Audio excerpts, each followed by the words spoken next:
Yeah. That's wild. That's usually the play. Didn't say nothing about George W. Bush, though. Nobody. Where's George? George, where are you? Just when I think you couldn't possibly be any dumber, you go and do something like this. And totally redeem yourself.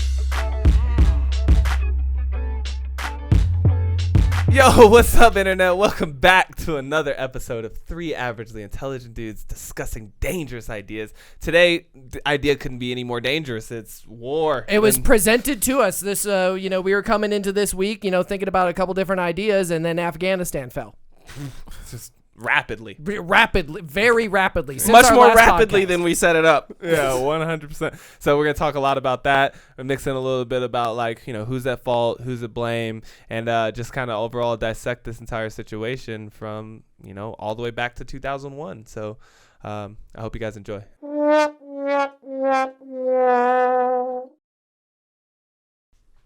So Afghanistan, huh? So how about that mountainous region, huh? Did y'all hear about that place called Afghanistan? Oh, what's interesting fact though that I did not know, that Afghanistan is like one of the poorest countries on the entire planet. It's 165 out of 169 on this wealth index of countries. I had no idea it was that poor. Mostly because it's mostly rural. It's a lot of farming, and it's just a very rural type country, but it's a third world country though. Didn't really dawn on me until I was just looking at this stuff, and I was like, It's hard for me to gauge the difference in those areas of what is third world and what is first world, because I see that their president of Afghanistan flees, right? And he flees to Uzbekistan. Yeah. And I'm like, Uzbekistan is just better than Afghanistan. I'm safer. Or is he? Or say, I'm just saying, what's the class difference there? Poor Afghanis and these rich Uzbekis, and I'm like, I don't have that knowledge. You know what I'm saying? So in my brain, they're all the same swath of fucking racist Arabic land. I feel like Pakistan's got a little one up on them. I feel like Pakistan's. Aren't Pakistan trying to build nuclear weapons and shit? I'm pretty sure Pakistan's got a one up on them. I'm pretty sure it goes if from the top down, kind of like Afghanistan, then there's Pakistan, then there's India, because I think India and Pakistan have always fought. Yeah. They're kind of on That's the a same thing. tier. They kind of don't fuck. Yeah. They don't fuck with each other the same way India don't fuck Pakistan with China. used to be India, so Yeah. and then India used to be Britain. I got it. We got to see what's popping here. All right. Wait, is it going America by, holding that one number one spot though? Is it going by? Looked like total wealth. Okay, wealth. Yeah, do it by total wealth. Okay, total wealth. Man, some of them don't even make the That's list. not applicable. Okay, I was just making sure it wasn't broken down by continent. So yeah, here we're definitely still in the first world here. Iran and stuff. Those guys are. Ireland. There's Bangladesh. I didn't know Bangladesh was even a fucking country. I thought it was a city. Okay, so here's Pakistan. They're 48. Hey, I shout mean, out they're Pakistan. pretty high up Okay. here. I mean, the United Arab Emirates, and then they're right on their ass. Kuwait. I've always Over thought Nigeria. Kuwait had a lot of money. WAP, right? Kazakhstan, so they're doing all right.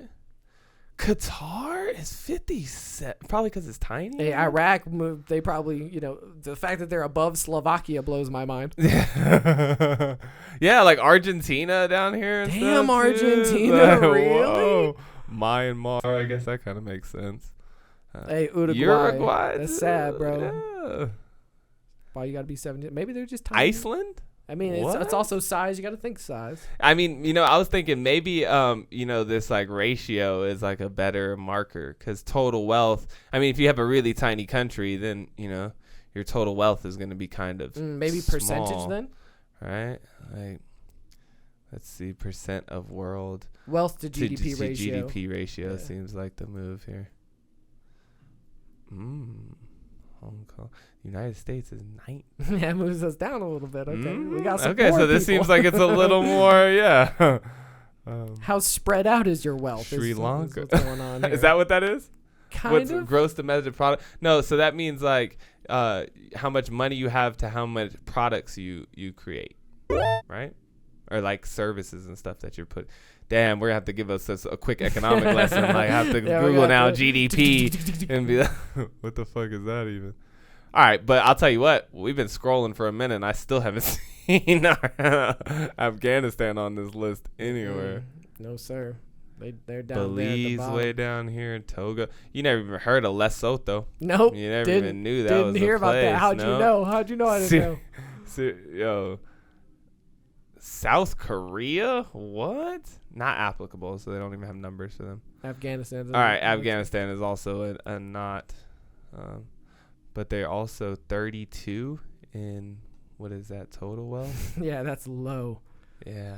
So that's in USD billions. So they're sitting about, I mean, we got some billionaires just in America that are outperforming Afghanistan as a country. Anyways, I thought that was interesting. Yeah, that they were that extremely That poor. Like, And I it knew makes they you were. wonder, I knew like- they were tribal, but like, see, you've been there. Yeah. Now, how many times? Once or twice? Twice. I've been there 0 times. Mm-hmm. So like, I could speak to like Iraq and how poor it looked there, and how everything was just made of mud and dirt and poop and shit. Yeah. But that's Afghanistan's on a whole different thing. Like, everything I've seen of was- that looks completely different from my experience overseas. I mean, it was almost the same. Just the landscape is different. Now, of course, this is coming from my, I don't know how to say it, but like, it's not like I was out there like on the streets with the people, like I'm just looking out the base. You know what I mean? I can like see things happening outside the base, but just the lifestyle in which that I've seen. But now you remember how in Iraq, like they had like palaces, like when we were at Bayat, remember like there was like infrastructure, like them boys had stuff. Iraq or Afghanistan wasn't like that. Like even like the air, like Bagram was like their big airport and stuff. But a lot of the airfields and stuff, we built them, like put them there and everything. And like they didn't have, I didn't see no palaces or nothing like that. So I mean, obviously they have some because here's these guys posted up in them. But I just can't imagine that they're anywhere on the same scale as Iraq. But it's very rural. It's very just like, like the people are just, sheep herders or farmers or opium growers or, whatever they're doing. But, there wasn't like a lot of like, Yeah, and it looks like the big cities are going to have a rude awakening to what their culture was, similar to what happened in Iran when Iran was kind of like pretty liberal. Yeah. It's like women driving around I'm definitely going to talk about that. skirts. I'm definitely going to talk about that. I don't know. I can't remember what article I was watching or whatever that I saw come up on it where it was like they were already like painting over all the pictures of women and stuff that they had, like advertisements and stuff with women on them and stuff. It was like, with the white paint, like, get this shit out of here because these niggas not going to fuck with this. Yeah. In the areas they're taking over, they're pulling children out of school over the age of, I can't remember what it was, like 10 or 15, making girls over that age get married. Like, there was like a tribal thing at one of these new cities they just took over, and it was like, hey, your daughter, she's 15, bring her up here to the hut. I swear to God, like this, like shit's getting reported. Oh God, and they said like wild. When they were out there on the streets, like there was no women to be found anywhere. Like you immediately like hide your wife, hide your kids. Yes, they will pull you out of work. He's climbing in your windows, he's snatching your people up, trying to rape them. So y'all need to hide your kids, hide your wife, hide your kids, hide your wife. They're raping everybody. I saw something they were talking about women judges in Afghanistan, and I was like, God help the women judges in Afghanistan, what the Taliban going to do to them. Because it's like, the Taliban is so, I guess, we would say it's like anti-women or very... From our perspective, we would call it the West, women oppressive. Yeah, we would call it oppressive or human rights violations because they are. They're pretty bad, the things that they force women to do and the way they treat them. But they're just instilling that immediately, and women judges are not going to be the people that they allow to just fly under the radar or whatever. It's gonna be an immediate attack on people like that. There was the one girl I saw who had a degree. She had an American degree, and she was like, "Please get me the fuck out of here! Like I'll never survive. Like they'll kill me." And that's what those scenes at the airport. I'm an educated woman. Like please, I'll never. I wonder what makes people like that stay there.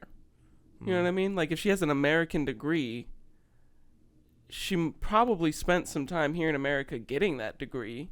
unless you got it online. But I mean, like, if you have the ability and the money and the resources to get an American degree, you feel like you'd probably have the resources to get out of Afghanistan.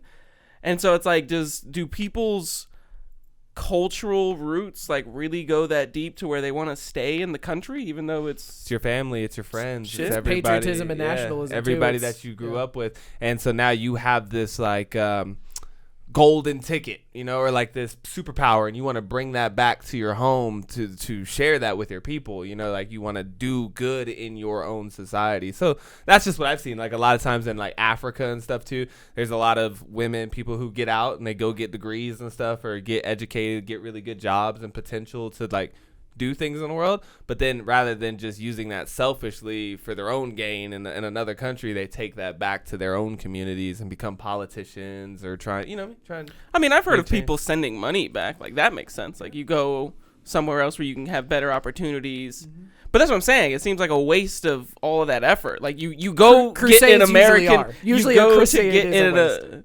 A crusade? Yeah, you know, like the Crusades, we just like. No, I know what the Crusades are. Yeah. I'm saying, how are you comparing that to somebody getting an American degree and then taking it back to their own country? Because that's a crusade. Like, you're going on a moral crusade, to get the I'm going to or whatever and bring it home. bring this back to these people and save them, and you know. But that's what I'm saying, though. You actually have a better chance of doing that by staying here and then sending them money. Like, what are you going to do with your American degree in that country? I think that going there and affecting change would be like they were just saying, like, well, okay.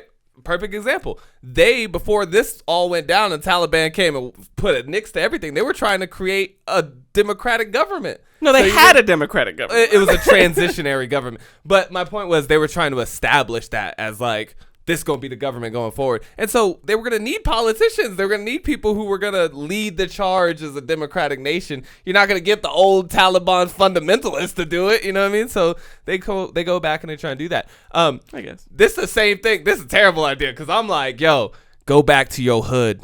Take care of your motherfucking hood. You know what I mean? Like, that's what one criticism you get. You be a ball player, a rapper, or whatever. It doesn't always have to be a ball. But statistically or stereotypically speaking, somebody will get out the hood and then get fuck tons of criticism because then they just be like, fuck that hood. Like, you know what I mean? Like, I'm rich now, bitch. I don't even associate with y'all anymore. And people are always like, yo, like, why do we have to sit here and beg white people essentially to help us when now we do got black billionaires and millionaires? Like, y'all motherfuckers know what it's like come back and give back to your community, and you could help lift that whole community as a role model. It doesn't even have to be money, as just like a role model. But a lot of times they're like, I come back, y'all just gonna shoot me or rob me, so I ain't fucking with y'all, you know? Yeah, I'm firmly in that boat of like, what do you want me to do? Like, like, you want me to come back and what? And you see me on TV, make it happen. Yeah, do it. Like, you're just poor white trash from Tulsa.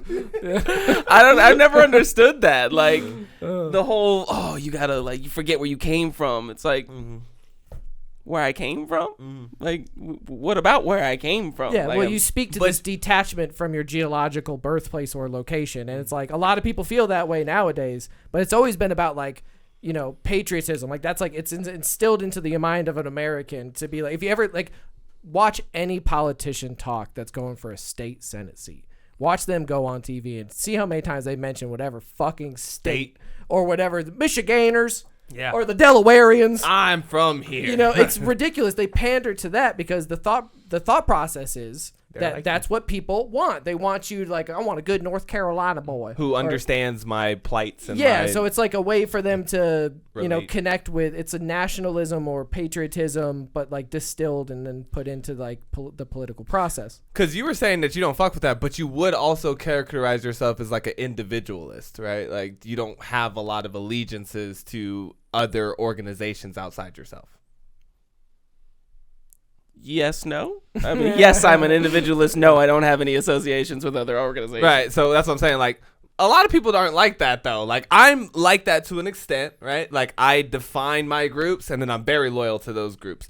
But some people are just like, America. Yeah, you know I'm from this place where I was born. This is my land. This is how I did it. Yeah, this is my land. This is like, it's my personal duty and responsibility to like take care of this place. You know? Yeah, no, I mean, like, don't get me wrong. Like I consider myself a Texan. I was born and raised in Texas, and I enjoy a lot of like Texas lifestyle, I guess. I don't know, Southern Tex-Mex food and deserty landscapes. Like I'm into that kind of stuff, but like it's not like I'm gonna go back and like try to save Texas. I was like, gonna say, what's your loyalty line? Yeah, like it's not like I'm not like arms loyal for Texas. No, fuck no. Texas never took up arms for me. Texas ain't never fucking do well, anything I for think me. about it often in the sense of like, okay, one thing I want to do when I get really, really wealthy, right, is I want to take up the cause of against steroid cream use. Anybody else interested in helping steroid cream? Why do I care? I have no personal experience. It affected experience. me. Like, I know what's up. So there's a small subsector of us out there who like I get it. Like, I know that there's people out there suffering the way I suffered. And so I want to help. No. But that makes so much more sense than just having a tie to where you happen to be born. Like, even my Texas thing, like, that's just because I spent a lot of time there. But even that doesn't equate to having, like, a deep thing. Like, maybe if I was going to do, like, migraine research, like, I'd feel much more connected with that than I'm going to save Texas or I'm going to save Afghanistan. Like, I really want to put a thumbtack on this conversation because goddamn would this make a good topic for a podcast. Because initially I'm like, yeah, fuck nationalism, you're right. But then there could be a lot of benefits to nationalism too. Like, you know what I'm saying? Like, if somebody were to come and invade us right now, you're going to want everybody to come together and be like, yeah, we're going to protect this land because you don't want to end up Taliban. You know what I mean? So, and specifically in America, we have these 50 states. So it's like one thing you have in common with everybody around you is y'all got the same ID and fucking license plate that's the same color. It's your flag. It's your symbol. Right. It's like that's something that binds you all together whether you want to or not. So all of a sudden it's like North Carolinians. Like you have a group established.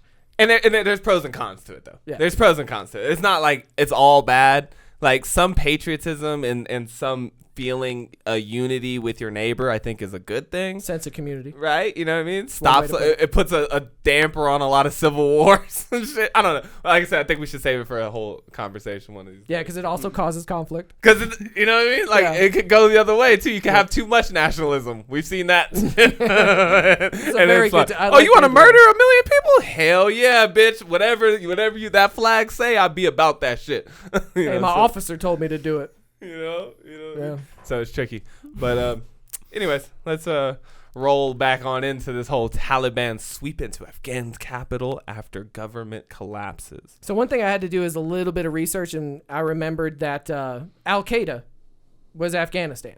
That was Osama Bin Laden. That's like his organization, essentially. He was, but he wasn't Afghanistan, though. He was not an Afghani person, right? No, he wasn't. He's not even of Afghanistan descent.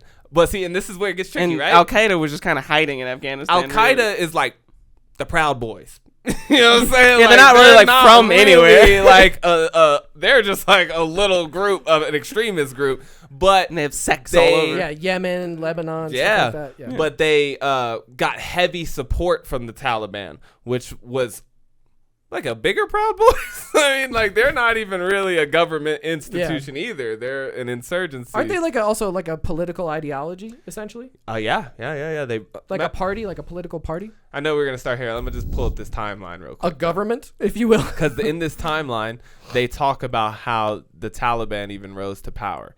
Okay, so you gotta start. This kicks all the way back to the Sour Revolution, or April coup. The People's Democratic Party of Afghanistan assassinates the president Mohammed Daoud Khan. Pretty sure I said that wrong. I think you killed it.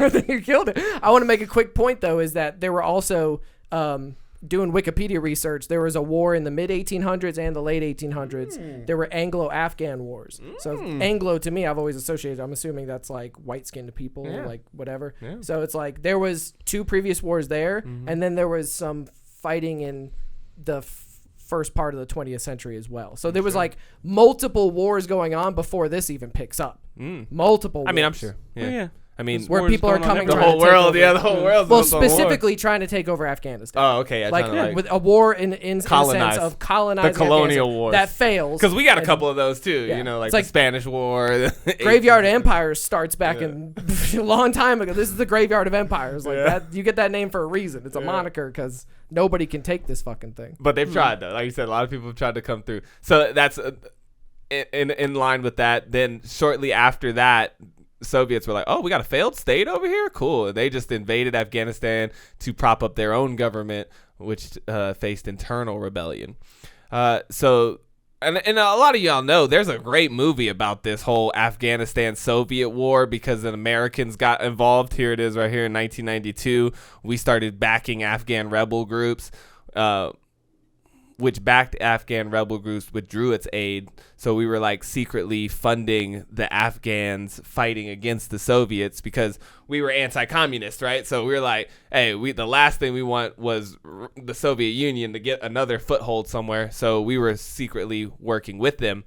And like they said, Afghanistan was plunged into a bloody civil war after the Russian government was overthrown, setting the stage for the Taliban to assume power 4 years later. Great movie, Charlie Wilson's War. That's the movie I was talking about. That's what you were going to mention. It's a great movie. If anybody wants to, that's a very cool, accurate depiction of what was going on. What was going on in this time. So here's they explain the Taliban. This is 1994. Okay, so this is after civil war has been raging on for about 2 years or so. The Taliban, or students in the Pashto language, emerges from Islamist fighters in Pakistan and Afghanistan who fought against the Soviet invasion of Afghanistan for over a decade. That conflict ended in 1989. So you have this group of essentially, right, like rebel fighters in Afghanistan that were fighting. These are just civilian population, right? Just people who like a militia, essentially, right? Now they beat out these other guys, and now there's no government, and they're immediately like, well, we should be the government. I mean, we beat the motherfuckers. Yeah, I mean, they drove away. Right. They drove away. We were victorious, so why don't we just become the government? And so after 2 year civil war with like anybody else who was like, no, we don't want y'all, they wiped all them motherfuckers out, and Afghanistan comes under the control of the Taliban. It's interesting to think about how, like, the whole idea, like we hear about it now with, oh, you know, the U.S. was funding this one group that then turned around to fight the U.S. Like, that was happening all the way back. Like, the Taliban won against Soviet Union because we helped them. And now they turn around and they spit in our goddamn face. 100% what happened. And it's been going on. It's a cycle that's been going on. Like, history doesn't repeat itself, but it rhymes. Yeah. Okay? Like, this shit's been rhyming for a long time. It's like a haiku. 8,000 bars. Yeah. It's a haiku. It might hit back again, and like eight bars later, it comes back around for you. So Taliban are doing their thing in Afghanistan for a decade, right? From 96 to 2001, which I think we all kind of know how the story picks up from there. Al-Qaeda fucks with us. Again, this is just like a small sect within all over the place. They're just a terrorist organization. But they planned, trained, and directed attacks from Afghanistan, supposedly. I have some thoughts on that. Go for it. Well, I think it's been shown to public knowledge now that Saudi Arabia played a major role. That's why we have the 9/11 Commission report where they basically took out those sections. Like, you can't say that out loud. Yeah. Saudi Arabia buys billions of dollars of weapons from us. Yeah. So we can't really go to war with Saudi Arabia. No. So if Saudi Arabia was ever, if that sentence said planned, directed, and attacked from bases in Saudi Arabia, then we would have had World War III. So this was Saudi Arabia saying, hey, we can fight this proxy war. throw it over on these guys. Hey, just bring it over to Yemen. Shh. Are you sure, though? Because I heard that it was some prince guy who wasn't really in charge of anything in Saudi Arabia that was funding all this money. So it could have just been some radicalized prince under, and you know, like, because I could see like the head of the Saudi Arabian government being like the king or whatever, being like, okay, we have this deal with the Americans because they sell us weapons or whatever. But then on the back end, your son's going around doing some fuck shit, spending all your money and sending it to Afghani, Taliban, Al-Qaeda people to like fuck with the U.S. and like try to fuck with your dad's shit to like take over. You know, maybe he thought that because I've never seen anything linking the Saudi Arabian government, just that prince, to 9/11. Because like this is something I'm gonna talk about a little bit later, but presidential scapegoating, right? Like, there's a big ass government, and there's a lot of motherfuckers who get to make decisions and do things within that government. Yeah. But then it all like falls back on the president somehow. It's like, oh, the president did this and that. He's doing very little. It could be like this other general who like was like, yo, I think this is what we should do, and he's like, all right, well, you know best, you know, and then like they do what they do. So it could very well have been some other Saudi guy, but I think the point that definitely to be made here is that the idea that this all just went down in Afghanistan and was solely like an Afghanistan type mission,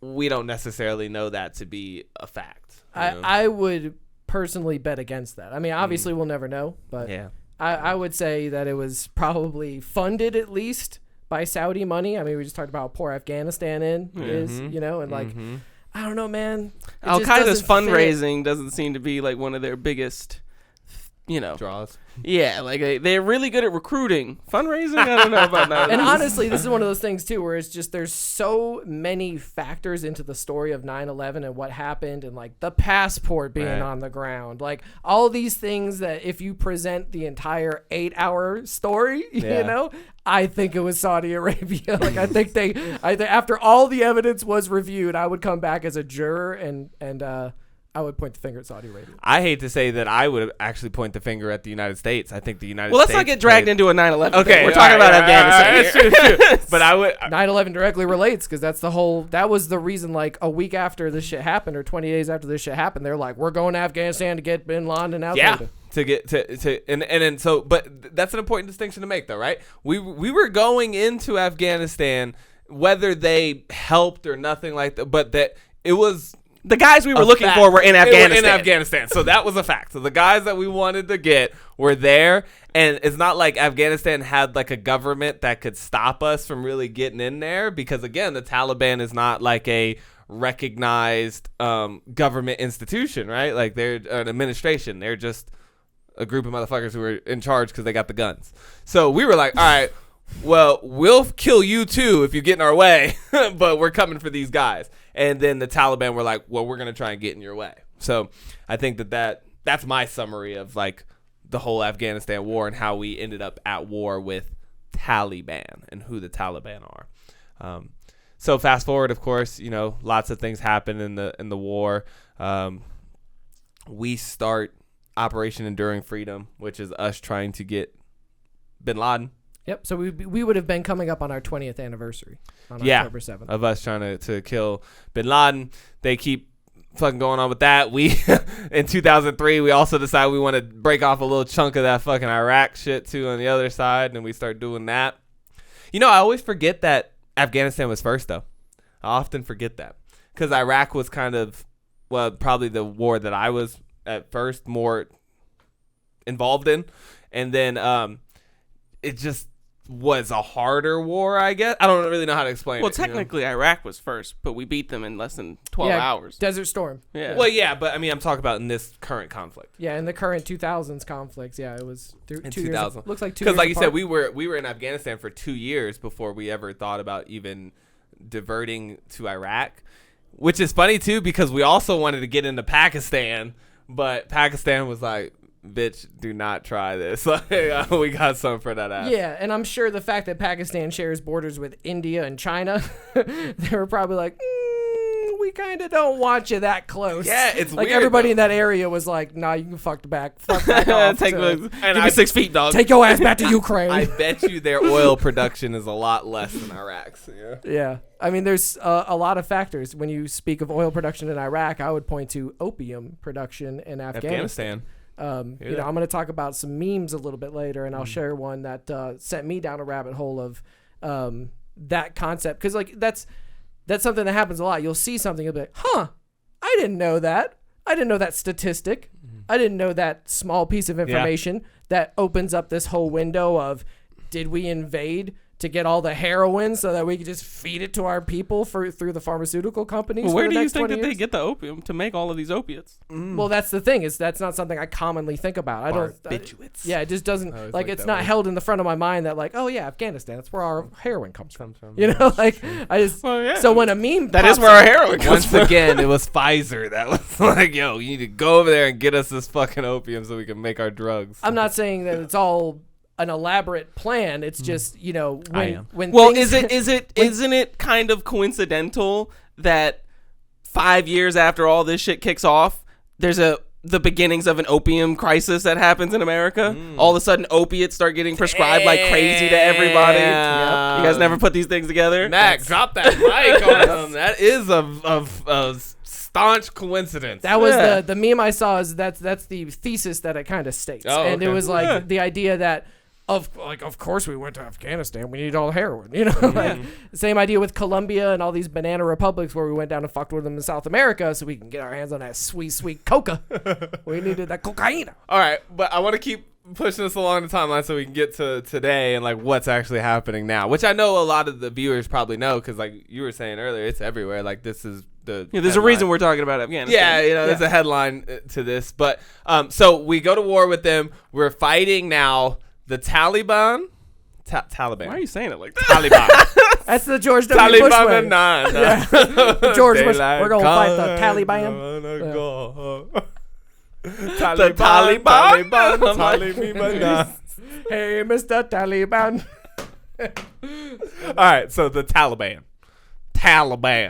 All right, but we start fighting these motherfuckers, and we fight them for 20 years. Yeah, about 20 years. 20 years. I mean, active fighting, probably 10 to 15 years, I guess. I would just depends on what you define as fighting. Is active fighting too, yeah. If you look at American casualties, it was in the, like it drastically declined around like 2014, 15 to where it's like literally like a dozen a year or like 20 a year. So it's like, yeah, we were still seeing casualties because we were still having combat throughout the late 2010s, but all that shit really popped off and was heavy. We probably sustained the majority of our casualties in the first 6 years of that conflict, maybe 10. Yeah, 100%. Because we didn't even get to Osama Bin Laden until 2011, so it took us 10 years just to even get to this motherfucker to finally kill him. In Pakistan, interestingly. Yeah. Interesting. Damn, John, that hits, and for a number of reasons, but I'll get into it in a little bit because I'm going to talk about Pakistan and their involvement in this shit here in a minute. But so we finally get Osama, and then, I think that's where we start deciding, okay, cool, we did what we said we were going to do. It took us 10 years, but we finally killed this one guy. We also killed about 250,000 Afghanistan troops to get to this one guy. Yeah. How many Afghans did we see killed? It was a lot. The deaths of Afghanis due to the war in Afghanistan, or Operation Enduring Freedom, let's call it by its proper name here. They said 250,000 Afghanis. Well, and because it breaks down to a couple different. First of all, we were fighting to kill Osama, right? And we get him, and then it shifted to a training mission, right, to train the Afghanistan army and police force to be able to sustain order. Yeah. Along a little bit of order. Yeah, a little bit of laws of order. Yeah, around there. So we were trying to train them for many years, like I would say that whole next decade was all about like, all right, we're going to teach y'all how to like handle this situation and we're going to get the fuck out of here, right? And then this is where it really gets south. This is also, we're getting up to the point where you were actually in this country in some of these timeline bits. Yes. Did you interact with the Afghani government officials in any way, like army soldiers? Or? So I did. Actually. It's funny. When I was first there, the first year I was there, and I only went to Afghanistan as a civilian contractor, right? So I went to Iraq twice as a in the military, and then later I went to Afghanistan twice as a contractor. And so there was like you said, we were more in this ISAF now, which was just training missions and stuff. We were running Apache support for the Afghanistan military and stuff. And then my second deployment, I actually got tasked to be on a like we worked with Afghanistan mechanics on their helicopters and stuff. I was actually armament at the time, so we got shifted to armament. But we were working armament on Afghanistan helicopters and on the other side of the airfield and working with them. So it was really geared towards that, like helping them build their military and their air force and all this stuff. And so those guys were running their missions. But I mean, that was in 2014. And then that's when we are talking about a full troop withdrawal, which is important to note because there was a full troop withdrawal, but I'm telling you, like, they just shifted that over to contractors, right? So, like, a lot of the stuff was just like, all right, well, we still need contractors to help support the Afghanistan military, but we want to show were pulling troops out. So they just really shifted those two things. Anyways, this goes on for a long time where we're still supposedly NATO issues a joint statement designating that Afghan security forces will assume full responsibility for security of the country by the end of the year. International coalition ends its operation in Afghanistan. U.S. continues its own battle. Interesting. That's in 2014. That's interesting. That's when the rest of the world was like, all right, well, we helped y'all, motherfuckers. Yeah, like the gate guards from Zimbabwe or whatever, or like whoever's there that's the coalition of the willing was like, we're not willing anymore to sit in Afghanistan with you. Yeah, I'm gonna pull up a source. Well, yeah, I mean, they weren't. And it's so funny to look at it like in the sense of they're trying to train. Like you go into a region and you have to set up a governmental structure to legalize you being in that territory looking for this guy. So you set up the structure, you kill the guy, and then you want to leave that governmental structure there so that you can still do all the opium shit that you were kind of doing on the back end. You need a business partner. So you need somebody there to like look over your opium fields, but you don't want to do that yourself. 100. And so you're like, okay, we're going to train them. We're going to train their army to do this for us. And then we can leave a small and then we can leave, and then, just to kind of like watch over them, eagle eye them, and then, then we'll have our heroin. Yeah. And we'll fuck with Saudi. We can fly our drones, Yeah. We use it as a base of operations. Right. We can skeet in, skeet out when we need to. It's our new South Korea. Yeah, exactly. In case we want to do some shit in Yemen. Right? Yeah, or in whatever. case we want to pop over the mountains into Pakistan. But like you said, it's cool. You want to put your own guy in there though. You definitely, after you fucking fuck it all up and shit, you want to put your own dude in there to be like, all right, look after our interests. We're basically doing the exact same thing that the Soviets were doing, which is why the Taliban was mad, because they were like, no, stop doing this. We want our own fucking government. And everybody was like, but they don't want you, dog. Yeah, 100%. I just think of it like if you it's like vines or like moss or something that just like covers an entire area, and the Taliban's entire shtick is they're gonna come rip out every shred of that's been there, delouse it, and make it their own, because that's what they've always wanted and what they continue to do over and over when given their country back. They instantly go to Sharia law. Did you know they're changing their name to the Islamic Emirate of Afghanistan?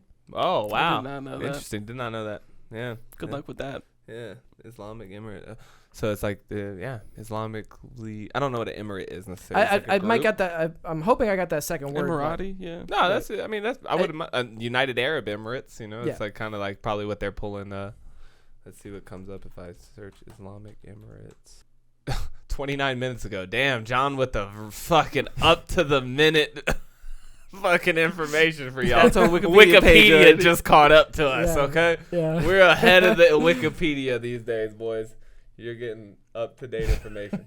Speaking of up-to-date information, I wonder what old busy Biden's talking about. Yeah, who knows? I don't know. It looks like our internet's crapping out. It's taking a hard shit. A lot of TikToks being watched right now in the house, and it's just I'm about to go out here and dad's, get off there! Everybody get off the fucking Wi-Fi. get off the phone. That's really funny. Oh, wow. It was playing, and then we went back to it, and it stopped. Yeah, right? This is 1992. Maybe they're trying to go back to it.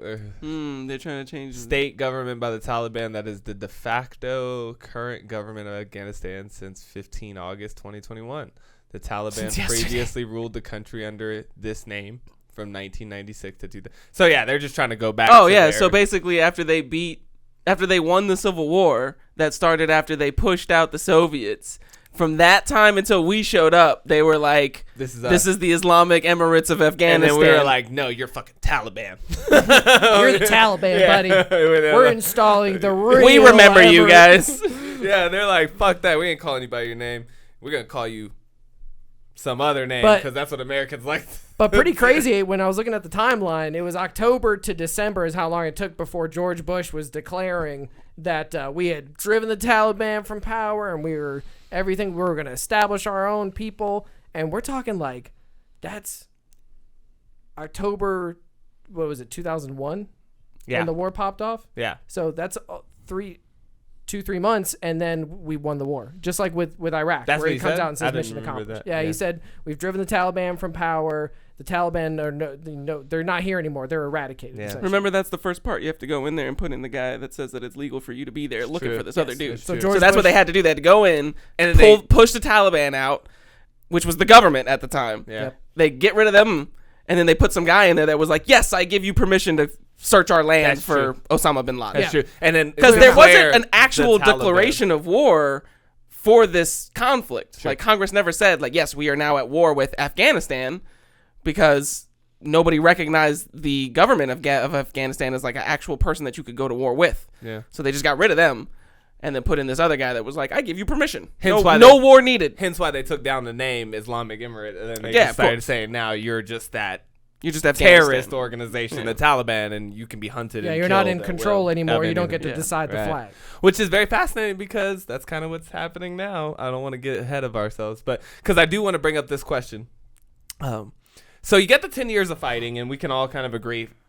Okay, we can't all agree, but we'll go with the established narrative, like that was necessity, right? And then we're gonna do this training. But then there was that's when a lot of people started to raise concerns, like, okay, well, like, how long are we gonna do this? Essentially was the question, right? Like, are we about to build an entire nation from the ground up here? Are we just gonna, train them for 5 years, 10 years, 20 years? Like, what's our situation here? And even as we were looking through that timeline, we get this declaration in 2017. Donald Trump cautions against hasty troop withdrawal from Afghanistan that would create a vacuum. Trump said that he shares Americans' frustrations with foreign wars, assures that we are not nation building again. We're still killing terrorists. That's what he was saying in 2017. Because I remember Obama's big thing was like, I'm going to pull troops out. And that was like the first time I had heard, like, yo, we're going to start pulling it back. My question, though, is do you guys think that we did our due diligence here? I think that this is a long overdue decision.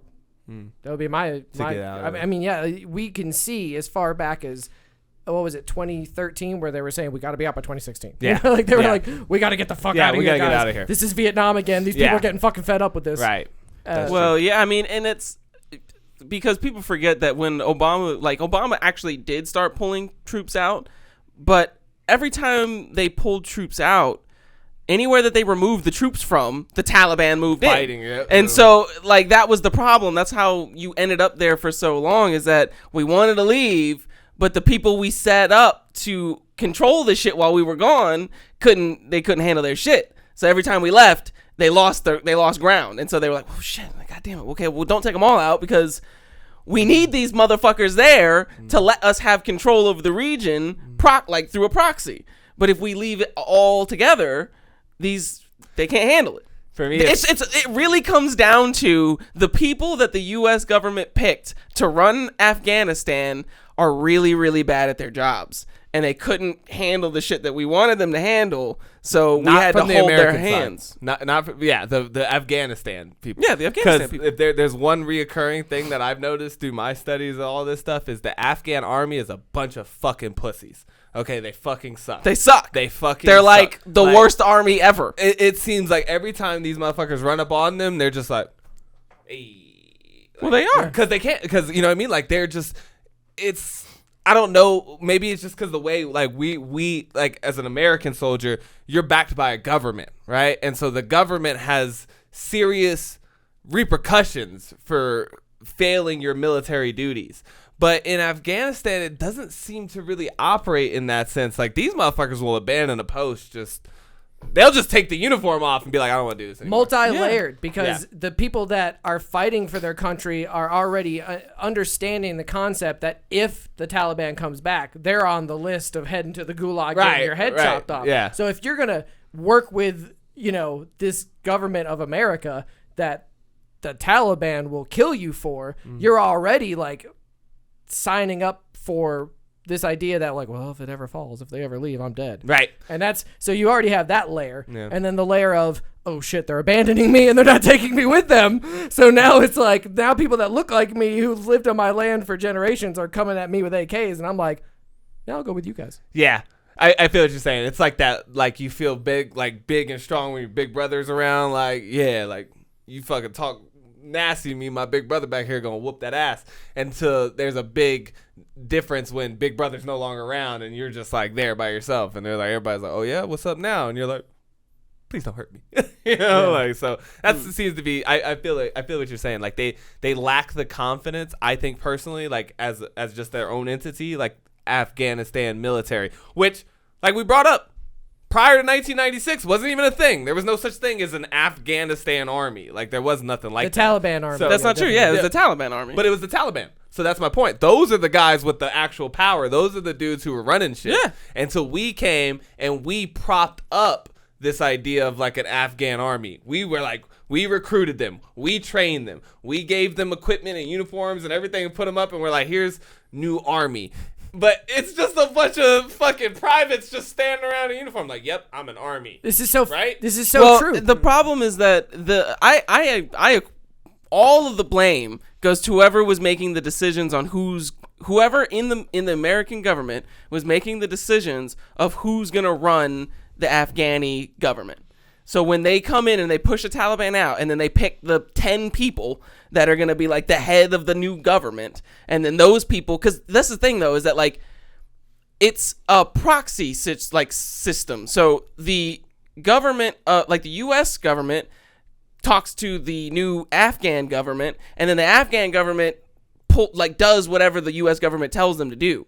But they're so bad at their jobs. So you end up, I think it's a mixture of the fact that everybody that's a really strong, brave fighter is fighting for the Taliban. And then all the other dudes that you got left, they have to basically just like bribe to be in this army because the U.S. said if we don't get enough troops to meet their quota, they're going to be mad at us. So they just go out and they just grab up these people. We just grab up. It's like the draft, you know, like draftees don't want to be there, so they don't put their heart into it. They're not really trying. So you scoop up all these dudes who are just trying to like run a shop, and you're like, hey, you're now part of the Afghan government or the Afghani army. Of course they're not going to actually fight. As soon as somebody with some guns runs up on them shooting at them, they're like, whoop, I'm out. Yeah. And think about it too. Shit's not worth it. Their army that they had in 2001 was the Taliban. So we came in and said, we're going to fight your army and create a whole new one. Right. And so that army that we drove out or killed or whatever, and then tried to create a new one, like it's just coming back. Right. It was there. We drove it away. It is now returning to its homeland. So these people that are in the Afghanistan army that we've trained or whatever, see them not as invaders or intruders. These are people coming back to their own land. Established. Now, I'm not condoning the Taliban's human rights violations and the fact that they are like a really oppressive Sharia law regime, but this was what they were doing before we got there. So it's only natural that we would assume that that's just what they're going to do again. Yeah. And I think Mac brings up a really good point too about the leftovers. Because you got to think too, like you said, like the nation's already recruited its fighting force. Fighters. Yeah. Like the fighters are already taken. Taliban. Yeah. They're in the quarter million we had to like go get the farmers and the civilian population. Yeah. And I think that, okay, it's sunk cost bias, right? Like you stay because like you said, every time you pull out a little bit, it all goes back to shit. And you're like, damn, like we don't want to leave here empty-handed, yeah. Like we did all this and then we get nothing in return. But we got some heroin. I almost don't feel like there's any amount of training that would have solved this issue, though. There's not, because it seems to be kind of like we're talking about, like a fundamental belief system, or like just the way your shit operates, right? Like you said, like it's a lot of guys just wearing a piece of cloth. Like I said, when you join the United States military, it's just different. Like the level of brainwashing, you know, I hate to call it that, but it's just like the level of intense mental training that goes to making sure that you understand your patriotic duty. Yep, you and that obey your orders. Like there's no deserting. There is no deserting in the military. You can't like, leave nobody behind. You cannot what just are you be talking about? Like in the United, like when all the riots were going on, you remember, and everybody'd be like, just put down your gun, man. Just come to our side. I'm like, it don't work like that, homie. Like there is no option for that, homie. He goes to prison for like a long time if he just.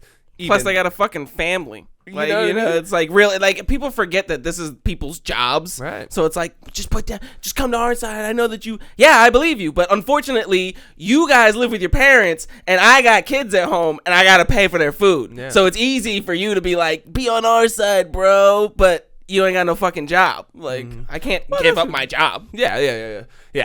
The money is the less of an influence, though, because the Afghanistan soldiers are getting paid. I think the money is the major influence. The Afghanistan soldiers are getting paid, so how come they don't have that same loyalty, right? Because, like, for me, like I said, I think if you were really about that life, like, let's assume you're really about that social justice life, then what's the money? You know what I mean? What's the money? You would want to do the right thing, but you're not even allowed to do the right thing because, well, then your ass is grass. Like, there's serious consequences. So I think specifically in the army, you just don't have freedom of speech. You just can't. You don't have freedom of expression. Like, those things are you sign those things away to somebody else. But now look at Afghanistan. Like you said, it's a propped up government. Like, it's a paper thin government. I mean, the president of the government already took off running too. So it's like, if the president of the government takes off running, why the fuck would you be sitting there on the front lines? You wouldn't. Like, you wouldn't. Because you take off your, like I said, a United States soldier takes off his uniform and goes home to his family and says, I'm not doing that anymore. Military police will show up at your door and be like, oh, no, you're going to do this. Now, in Afghanistan, the Taliban are coming through. They're the guys, right? They're coming through and they're like running up. You're like, okay, fight these guys, or I just take off my uniform and go home. Melt back into the populace. Yeah, nobody cares. Hopefully nobody's coming on to look for you. There's no consequence because the government that would punish you for that is about to melt away too. So it's like, it's just so easy for them to just that was my whole point, is that our government picked the wrong guys to run the Afghani government. I don't even know if there's really picking the right, what kind of guys would have been the right guys? You know, guys that would get the fucking military Afghan police and go find those deserters and lock them up like with we who, do. Though? Like, with who? Like, who would you use to, like, you see, you know what I mean? Like, we don't have the right people in our government. It's not my politician that I'm scared of. It's the whole institution that is the United States government that ensures that I do what I'm fucking told. They don't have, like, even if That's you what I'm put saying. the right 10 guys. They didn't set up anything. Like, the guys that they put in there basically were like, yeah, cool, we're like living posh now. Like you said, they're not, I don't think any of the people that, like, the Afghanistan president that just fled the country, I don't think that he was really, like, trying to fix Afghanistan. I think that he was I don't know what he did. Person who was in an influential family, and he was like, oh, look, the U.S. government needs somebody to play king of this country for them. I wouldn't mind doing that. But just like the people on the ground, like, it's no surprise that the guy at the head of the government did the exact same thing that the people on the ground are doing when they're faced with the Taliban fighters. They ran and hide because they have nothing invested in trying to actually secure this nation, because it's not them that want to secure it. We want to secure it, and we just grabbed some guys and was like, here, hold on to this shit for us. But when somebody came to take it, they were like, well, if y'all aren't going to stop them, then I'm fucking out of here, because I didn't want this shit to begin with. I want to say that I agree with the idea that they didn't pick the right guys, but I want to build upon it and say that there was and is no way we could ever go into a country, destroy its government, build our own from the ground up, and it works. It hasn't happened ever in our history, even though we've tried so many times. We keep continuing to try to do this, and it doesn't work. It won't work in Saudi Arabia. It won't work in Iran. It won't work in these countries where they're like, no, we're Muslim. We have Sharia law. This is how our government works. It's tied to our religion. Yeah. And we come in there and we're like, no, your government needs to be separate from your religion. Here's some, you're going to do it the way we tell you to do it. You're going to listen to the state because the state is greater than your personal belief. And they say, no, I'm sorry, but I want Sharia law. It's like a band that we keep stretching and it keeps slapping back. Have you seen all these people trying to get the fuck out though? Oh God! Like there's certainly massive people that agree with our lifestyle. Massive populace there that don't want the Sharia law shit. Like they don't want that. Not only do Taliban. they not want that, they want America. But they want what we have. They want freedom and expression and all those things. I will say that you could say like the wrong guy, right? But I think it's more so about we failed to institute the belief, right? That's what I think it is. Like, I think these guys do want the freedom and they want, you know what I mean? But there's think of how hard you're going to try at something that you think is possible and things that you think are impossible. You know what I mean? Like, if you think it's impossible to do, then you're not going to fight with your whole life and everything that you have to make it so, right? And that's why I think that we got into. I don't know. I mean, because if we stayed for 50 years, just hypothetically speaking, we stayed for 50 years, do you think we could have built a government that could have sustained the Taliban coming back on us?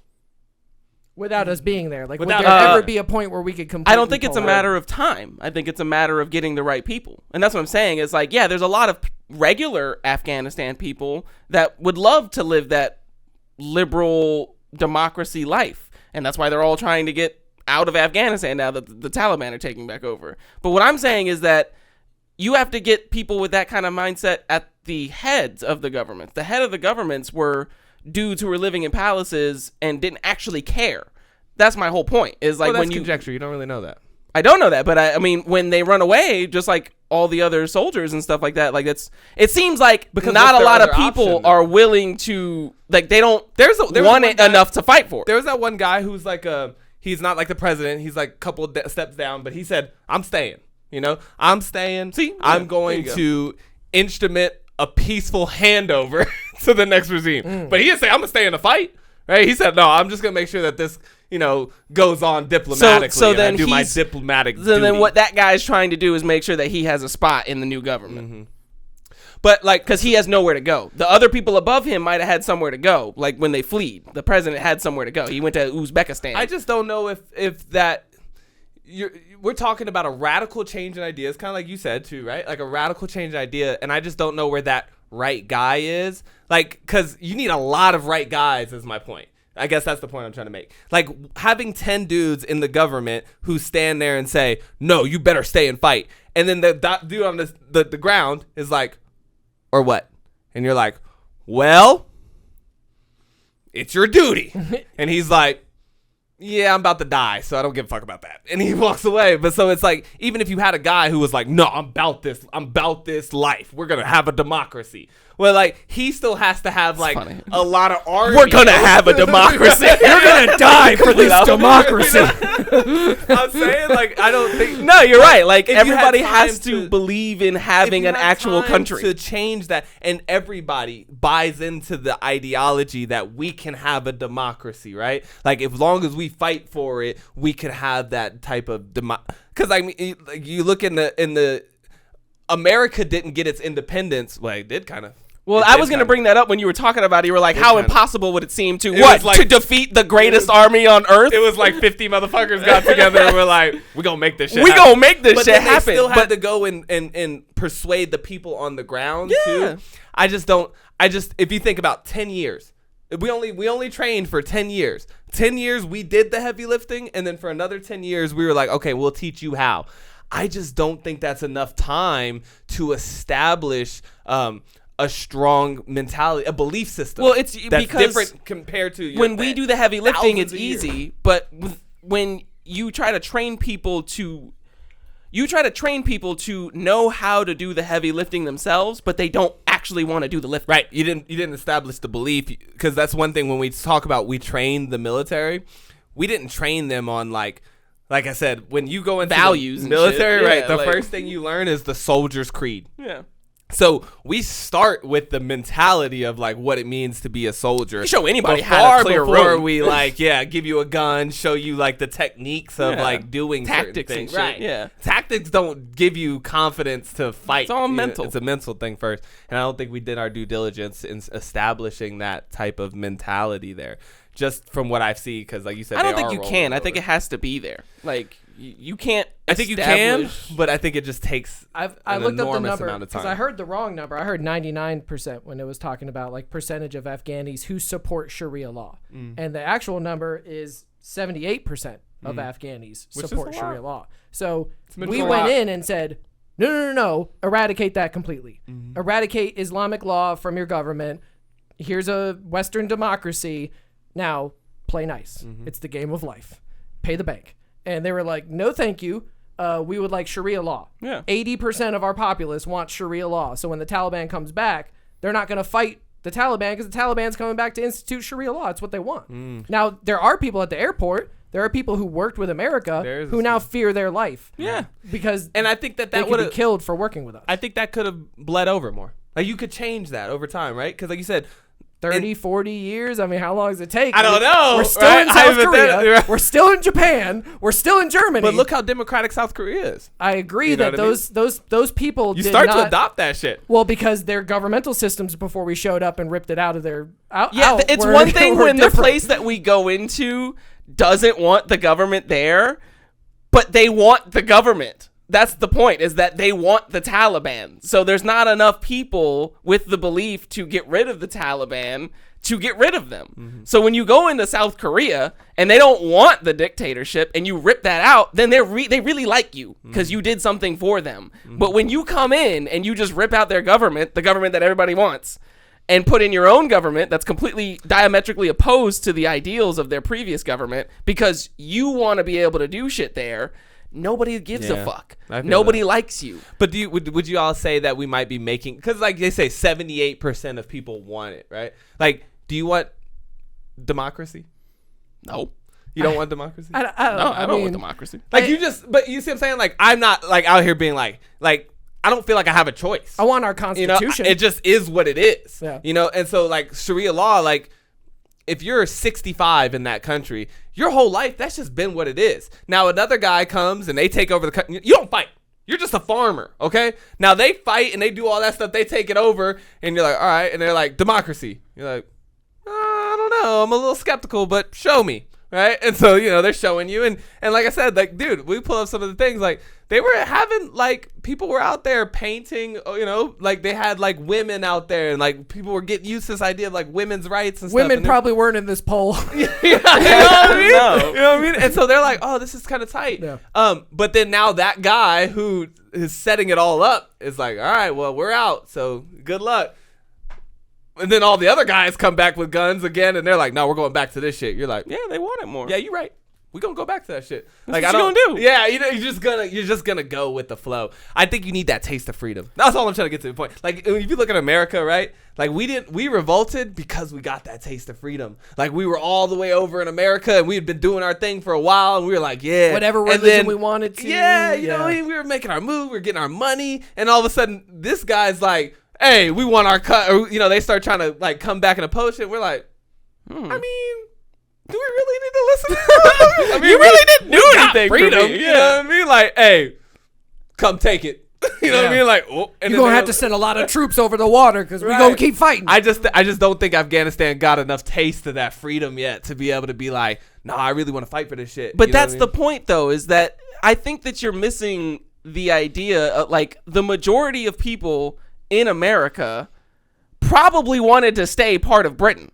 Yeah. It was just a big enough group of people who were willing to fight hard enough that ended up winning. And then once you won, like you said, a lot of people just go with the flow. I mean, that's like 80% of everybody anyways. Yeah. Everywhere. Like, you're just going to go with the flow. Like, oh, shit, our country's getting taken over? God damn. Communist now, I guess. Yeah, I guess we're communist. Yeah, exactly. Like, oh, I guess we're part of the Soviet Union now. So, like, you just go with the flow anyways. But the problem is that in America, there was enough, like you said, there was enough of we wanted to continue to have the lifestyle that we were used to. Mm-hmm. That is what Afghanistan is doing. Mm-hmm. They want to continue having the lifestyle that they were used to, which was Sharia law.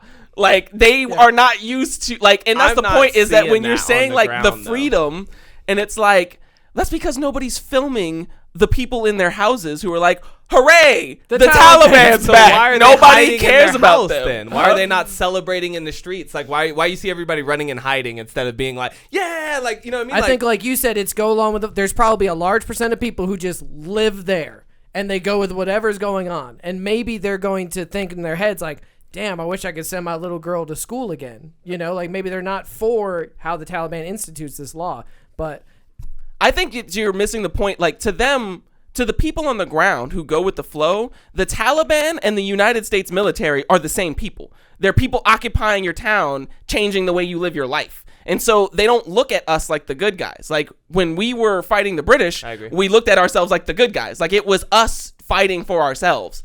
It's not Afghanistan fighting for itself. It's us fighting other Afghanis to do what we want to do. And so it's totally different because of that third person play in this whole thing. Like, if it was just, because that's the funny thing, is like, you talk about like the freedom to like fight for what they want, and it's like, that's what they're doing. The Afghanistan people are obvious. Like, clearly, whether the regime is nice or not, the Afghanistan people are fucking with this Sharia law shit.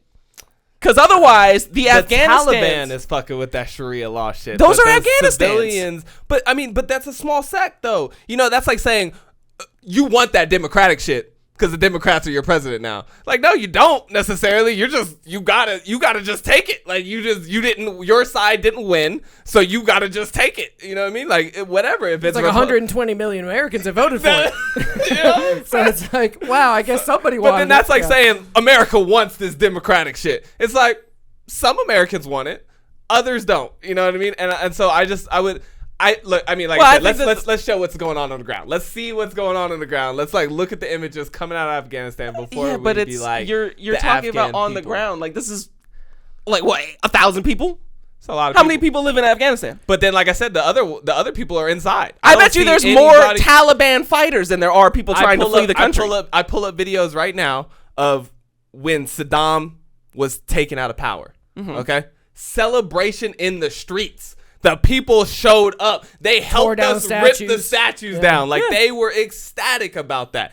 If all these Afghanistan people are so happy to see America leave and see the reinstitution of their Taliban government, where is all that jubilee? Like, it's hiding or it's running. Those are not. I think that they want their own shit. They don't want America. And they don't want the Taliban. Right. Those are their only two choices at this current point. stage. But it's like you either. So that's what I'm saying though. Is like you guys keep talking about freedom, but then you're like, but they need to pick. Do they want our freedom or do they want the Taliban-y freedom? And it's like they want their own freedom. We keep throwing out because you got to understand Afghanistan is a country of people. The Taliban wants Sharia law, and just like we had to make the distinction of what Al-Qaeda is and what Taliban is and what. All these different institutions are before we just keep throwing out this idea that that's what Afghanistan wants. They want Taliban. Like, I don't know if that's necessarily true. Like, you brought up that 78%, but that's just a statistic. I mean, statistics come out of your ass. Probably all the time. not. Like I said, probably not women voting. Right? Because, I mean, if a pollster calls your house or knocks on your door in Afghanistan, women aren't supposed to be. Who's doing the polling? Well, yeah, that's I was the Taliban going around from door to door. Be like, hey, you fuck with Taliban? Goddamn right. Absolutely. Yeah. If you ask a man living in Afghanistan, hey, do you fuck with this law that says that you can have multiple wives, sex slaves, and all these other things? He's be like, well, I mean, it makes a lot of sense to me. You fuck with the war? You fuck with the war? Yeah, like he fuck with the war, dog. Oh, shit. Yeah. I still got to pull up the airport, rushing onto the tarmac, hoping to escape the country. While so far the Islamists show clemency to those opposing them for now. Were they just going to hold on to the outside? Thousands give me a pause. Have been like, what is that? Give me a pause. They were playing jubilant music. There was a man running, smiling. I was looking at that. He was like, he's just that there. Looked like a celebration. And this is the same plane, if I'm not mistaken, where two people fell from clutching to the landing gear in the outside and died. So it's like they're playing this jubilant fucking music. Like it's like come on. I mean, yeah, it's hard to say. Kabul awakes to a new era. Almost 2 decades after they were ousted from the Afghan capital, Taliban fighters roam the heavily fortified Green Zone, the seat of government buildings, embassies, and NATO's Afghan mission. The insurgents virtually alone on the deserted streets as residents remained holed up in their homes, hiding. The tense morning calm, a sharp contrast to the chaos that erupted as the government collapsed. As fear and confusion spread, thousands rushed to Kabul airport. But commercial flights were soon canceled, leaving some fighting for seats and most with no way to escape the country. The Taliban appeared before the press from the presidential palace and declared the war over. News soon came that President Ashraf Ghani had fled the country. One of his predecessors released a video pledging to remain. Hamid Karzai later announced he would form a coordinating council with other officials to manage a peaceful transfer of power. As protesters in Washington accused President Biden of abandoning Afghanistan, the U.S. joined some 60 countries in calling for the immediate restoration of security and civil order. Just can't do right. New Zealand's Prime Minister addressed Taliban leaders directly. allow people to leave safely. And secondly, demonstrate that you are going to be an administration that takes into account the well-being, for instance, of women and girls, the ability to be educated, all those things the international community have been calling on for some time, because the whole world will be watching. Afghans face an uncertain future. The insurgents say they want also a don't peaceful care about takeover. women's opinions. So That's what I'm saying. Yeah, it was like Revenge killings and other crimes against humanity have followed them in the wake of their rapid offensive. Their promise of peace will mean little to the people they have terrorized for decades. I mean, of course, this is a Western society spin on the situation too, but I've got some thoughts on that. Yeah, go for it. That one guy that they showed in the little video with his kids, that guy used to be in charge of Afghanistan. That's one of the guys that I think it might be the first or second guy we put in place, or somebody that they elected themselves. But he was definitely a name I've seen. And they said he was a predecessor. Predecessor. He was the former president before the guy who fled away. Yeah, and he's gonna hold it down, but. I mean, that dude fled, but I mean, like I said, the only people I see running around with smiles on their face and stuff and doing all that are also holding guns, you know, but I have yet to see the images from the street of all the support that the Taliban has. It seems like an oppressive regime to me. Another quick, it is an oppressive regime. Another great Well, then point. why do we keep saying people want it though? Well, because these people that are showing up at their door are being treated. I think sorry, let me cut you off. But I just think we're misconstruing. The people who are fighting don't want it bad enough to sacrifice their life for it. So I don't think that they want Sharia law necessarily, but they also don't want to die for something that they don't necessarily believe in. Like you were saying, that. It looks like they're taking the third option of hole up inside of our home, pretend we weren't part of we weren't helping the Americans, and whatever they give us, we're going to work with until we can affect change in our own way, maybe. Yeah. But one of the things it keeps popping into my mind, I keep forgetting to mention it. One of those guys in that room that's like the presidential suite or whatever, the little version of the Oval Office, one of those dudes was released from Guantanamo Bay. In here? That was one of these guys was a prisoner at Guantanamo Bay and was released. I believe that. And he went right back into it. Of course he did. Yeah. And like the idea is like, I don't know which president released him. I believe it was Trump, but I'm not 100% sure. Could have been Biden, could have been Obama. I don't have all my facts on this, but I do know one of the guys in these photos comes from us holding him at Guantanamo Bay as a terrorist for a very long period of time. So now it's like, well, if he was our prisoner for a long time and we let him go and now he's part of the invading force of the Taliban that's seeing us leave, like, what connection do we still have with this man? You know, then you start thinking about, you know, what is America's involvement? This man was in America or in an American holding for a really long period of time. I think it's like any other POW. Like, if you get held in Korea for 10 years and then you get, like, released, you're not, like, a Korean now. You're like, you come home, and you go back to being American. True. You know? But I mean, MK Ultra, we were doing tests on people back in the 50s like Ted Kaczynski to try to affect change in their behaviors and their minds. That's a little conspiratorial for me. I think that for the past 70 years, if we haven't continued doing psychological warfare and MK Ultra shit to people, to think that in the past 70 years we just haven't been doing those techniques or getting better at them or trying different ones is to...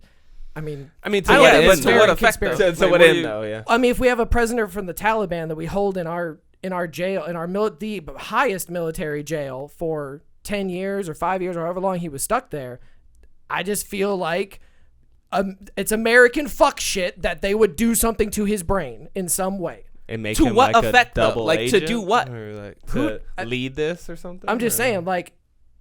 I just don't see he's back in the inner circles of the Taliban. Yeah. Okay, yeah. So you get arrested for being a terrorist, and they torture you for 10 years, and then they let you go, and then you go back to being a terrorist. Why would they let you go? What you do if you're a criminal? Why would they let you go? You go to jail.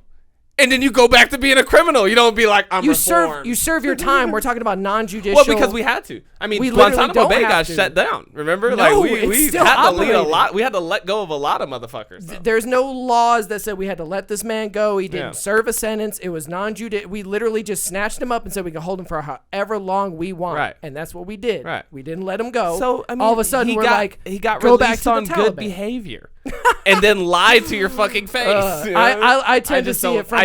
I think that's a more logical explanation than we planted something in his brain and then sends him back to lead a revolution. I see what John is saying. He's saying that America saw that they picked the wrong side, and so they sent this guy who they convinced to be part of, like, with that, like, hey, look, we're on the Taliban side now, and then they reinstated the Taliban-y government, but now we're friends with them. I'm not saying to what effect we would release this guy. I'm saying double agent. Could be. Why would we release this guy? That's kind of like where I start from. How many guys did we release? Yeah, because that's the thing. Is like you brought up this thing with not a lot of information. Like you don't even know exactly which guy it is. You just know it's some guy. This dude off to the left who just is like only guy in the suit. Made me come. I stick by my original.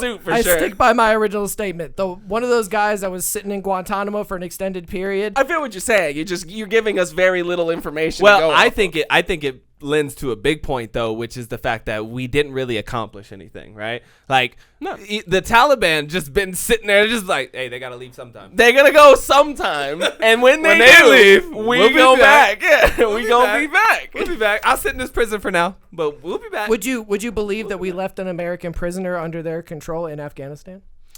That we left an American prison? Fuck no. I would not believe it. Could it happen? Sure. I mean, sure. But the way that America does when they're negotiating, like, our prisoners, bro, like, even if you see how they've been very, like, they sent more troops back to Afghanistan to go get the people out of the U.S. embassy and shit. So I don't see us being like, we're going to leave. It's a bad look. It's not because they care about you. Nah, it's just you don't leave America because that's how you end up with a rebellion when you start leaving your people in occupied countries. We left a man named Mark Freyricks. He's the last American hostage who is still in Taliban custody. The U.S. did not negotiate his release before withdrawing. Because we don't negotiate with terrorists.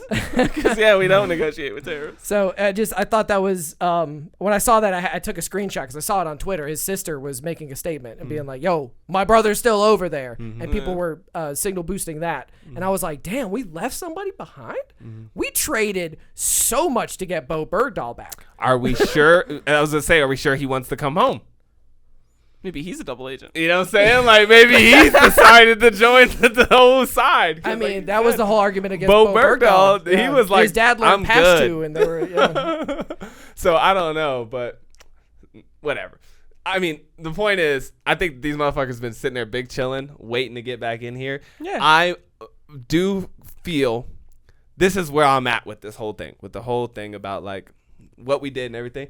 I don't agree from like, I wish we could just rewind to 2001 and just fucking take one on the chin, up our own security, and just be like, never, hey, fool me once, shame on you. Fool me once, can't get fooled again. Yeah. I wish we'd have just gone with that whole mentality, right? But the idea of like launching a counteroffensive, because here's the thing. People do this a lot of times. They take off on this plan and they don't think about it all the way through. You know what I mean? I wish that before America would just romp up and be like, well, we got the guns, let's go for it. You start to think about, like, what is your exit strategy? You know, like, how are you going to leave this place? Because I do think that we went over there and we fucking stirred everything up and we shook the pot and we kicked motherfuckers to the curb and did all this. And then we were just like, all right, we're done.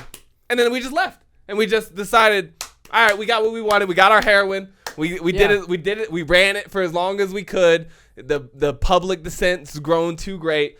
Let's just fucking get out of here and y'all clean up the mess. You do whatever the fuck you want. And that's so irresponsible. Yeah, because like we didn't do that to Iran. We didn't do that to North Korea recently. We tried to do it to them once.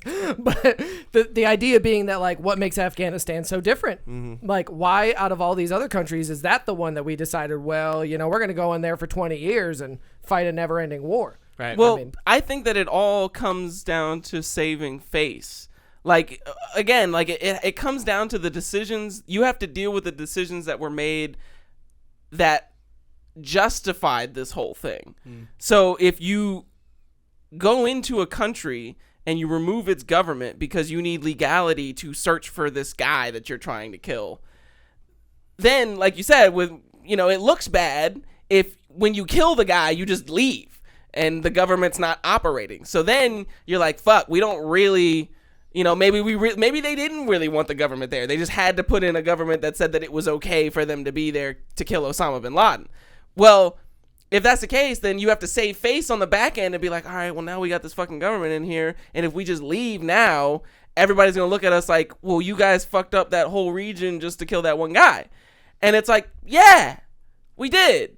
But we're going to... But we also sold fix it along the way, though. There's this whole idea of stabilizing the region, human rights, and establishing human rights. And we care about the Afghani people. We sold that the whole way. Exactly. So it's like, so they had to stay. They had to stay. But then they only did it. Stay. But they didn't like stay. They did it for like a little while. Then it was like, all right, fuck it. Basically, what happened was the U.S. government did the same thing that the Taliban did. The Taliban, after a while, was like, all right, look, we're going to stop fighting them because we can't beat them. Yeah. But they going to have to leave eventually. That's and when they do, we going to come back. That's exactly what And that's exactly what the United States did. They were like, look, we told everybody we was going to help out the Afghani people, so that's what we going to do for a while. But then when they forget, we going to leave. Yeah. And then when we leave, nobody say anything. 100%. And now the future is a mystery. We don't know if we're going to work diplomatically with a Taliban-led government. We don't know if they're going to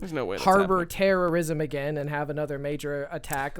I mean, they're going to do whatever they did in 96. Yeah. You know what I mean? They're just going to go back to being like, hey, we do things the way we do things. And because that's what gets me. They would still be doing things if it wasn't for this Al-Qaeda, Osama Bin Laden type situation that they were loosely affiliated with, you know? Well, that's why I feel like I'm gonna pull a Kanye here, okay? And I'm gonna say I immediately knew he was about to say some wild shit. Like, yeah, I'm gonna pull a Kanye here. I'm gonna make trigger warning. Yeah, trigger warning. Hear me out here. So Kanye made a very poignant but also abrasive point when he was talking about how after 400 years of slavery, you start to think that maybe they're choosing this shit. Mm-hmm.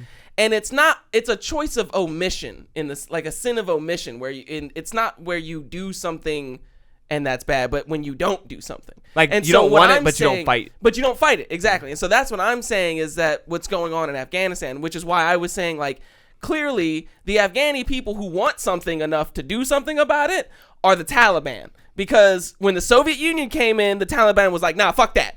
We're not having no propped up governments. Yeah. And then they were the lead guys for a while.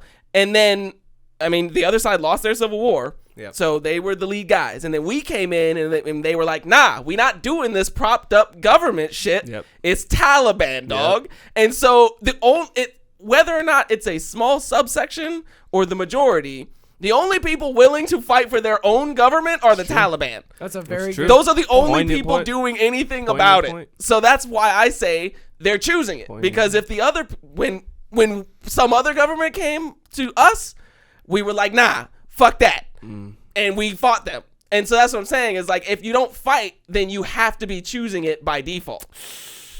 Okay, so I have to combat that, right? I have to combat that. Here's my thing.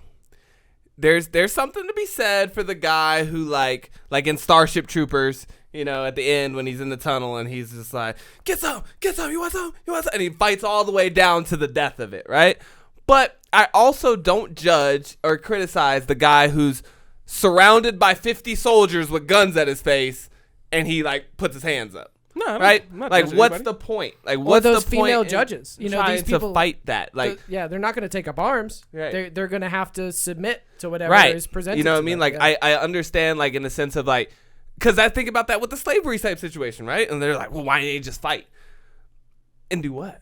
Take over the whole country? Like, you understand, the government's against you. The white people are against you. They have the guns. They have the jails. They have won't let everything. You read. Right? You know what I mean? So it's like, even if you could maybe take over your plantation, that's a big ask of like now convincing every black person across the nation to rise up in arms when you don't even have any form of communication. You know, you can't even write letter. You don't even have a Paul Revere to send down the road to go get everybody. Yeah, so no, it's wrong to like. I'm not judging them for that. I'm not like, oh, these people suck or like they're bad people. But you're right, that's what's happening. You're right. Like if you want something and nobody's going to give it to you, then you have to be willing to take it, or you have to be willing to shut the fuck up and take what they give you. Because you almost feel like you were saying, back to the point of like having the right guy.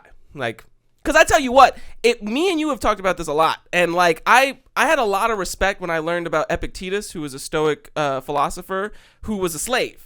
And he talked all about how, like, if the gods see fit to make you a slave, be the best goddamn slave you can be or whatever. And I was like, I see what he's saying. You know, you play the cards that fate gives you. But I'm not about that shit. Like, if I was a slave, you're just going to have to fucking kill me because I'm not fucking doing it. Like, straight up. But not everybody's like that. But you would just be a dead body in the streets. I would just be a dead body. You know, but that's what I'm saying is, like, you stopped the Taliban. Nobody's, you know, but I almost kind of. But you ain't getting me. I was trying to get to that point, and I blame the United States, right? But I see what you're saying, because maybe if they had like an Obama, like somebody who's extremely influential, and be like, no, look, guys, come on, like we got the guns, we got the army, like we got a leg up, like we can do this, like we can fight back, you know, we can fight back, yeah, you know, like we can stop this, but you know, they didn't have that. Maybe they didn't have that type of leadership. Dude that fucking was ran away. Like, you know, with it. Maybe we're completely underestimating the Taliban, because I also don't know. Like, these fools. I mean, everybody's been doing this that. nation. They've been underestimating the Taliban since the Soviet Union. These dudes took over the entire country in like a week and a half, bro. Dude. It's been going like we didn't even get all the way out. You know what I mean? We said we was getting out, and they were like, all right, bet. Cool, we coming. Time to go. You down or you not down? Pow. Okay, you know, and they just took it over. So I mean, maybe we're underestimating the strength and the influence of the Taliban and all that stuff. Maybe that's because 78% of the country likes them. Maybe could be because you know they just saw us as oppressors. Because I tell you what, I mean, if like the people, like quote unquote, the people of a country outnumber the government and the army, usually by like multiples.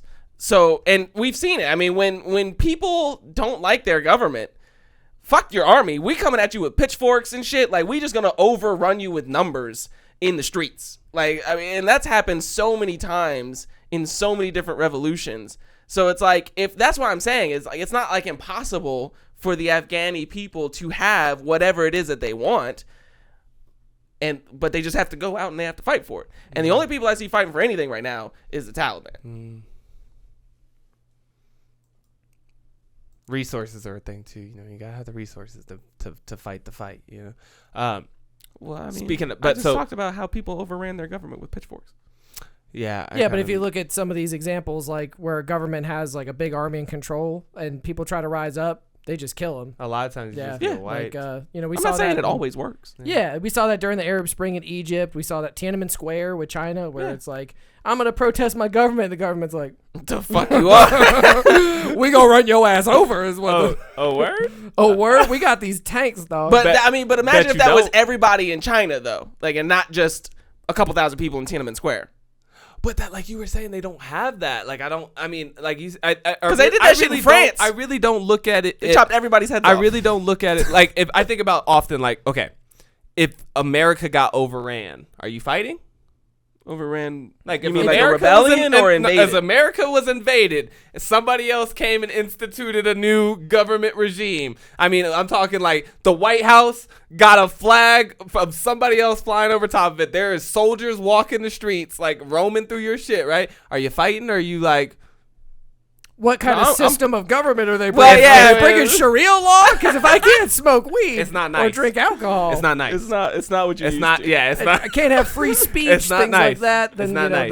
Then I would probably fight for my autonomy to be able to have my own free speech and do what I want to do. I'm probably fighting too. Well, I mean, you're gonna end up like the Kabul people like at the airport. Yeah, you're out. So, but that's how you gonna get out. That's my point. So like, a lot of the Afghani people are just like, all right, I'm going inside. Y'all let me know when you figure this shit out. So it really, to me, it's like the Afghanistan army, which we were like, they're like our puppet, you know, and then you had like the Taliban army, and these are the two people, you know, and so I think that you could throw and heap all that criticism on the Afghanistan army, and I do, because they were the ones that were like, I'm gonna fight for this shit. And then the minute it came time to fight for the shit, they were like, fuck that. The dude that ran to Uzbekistan had an interview with a journalist back in May where he said, "Oh, it's not going. I will fight to the death.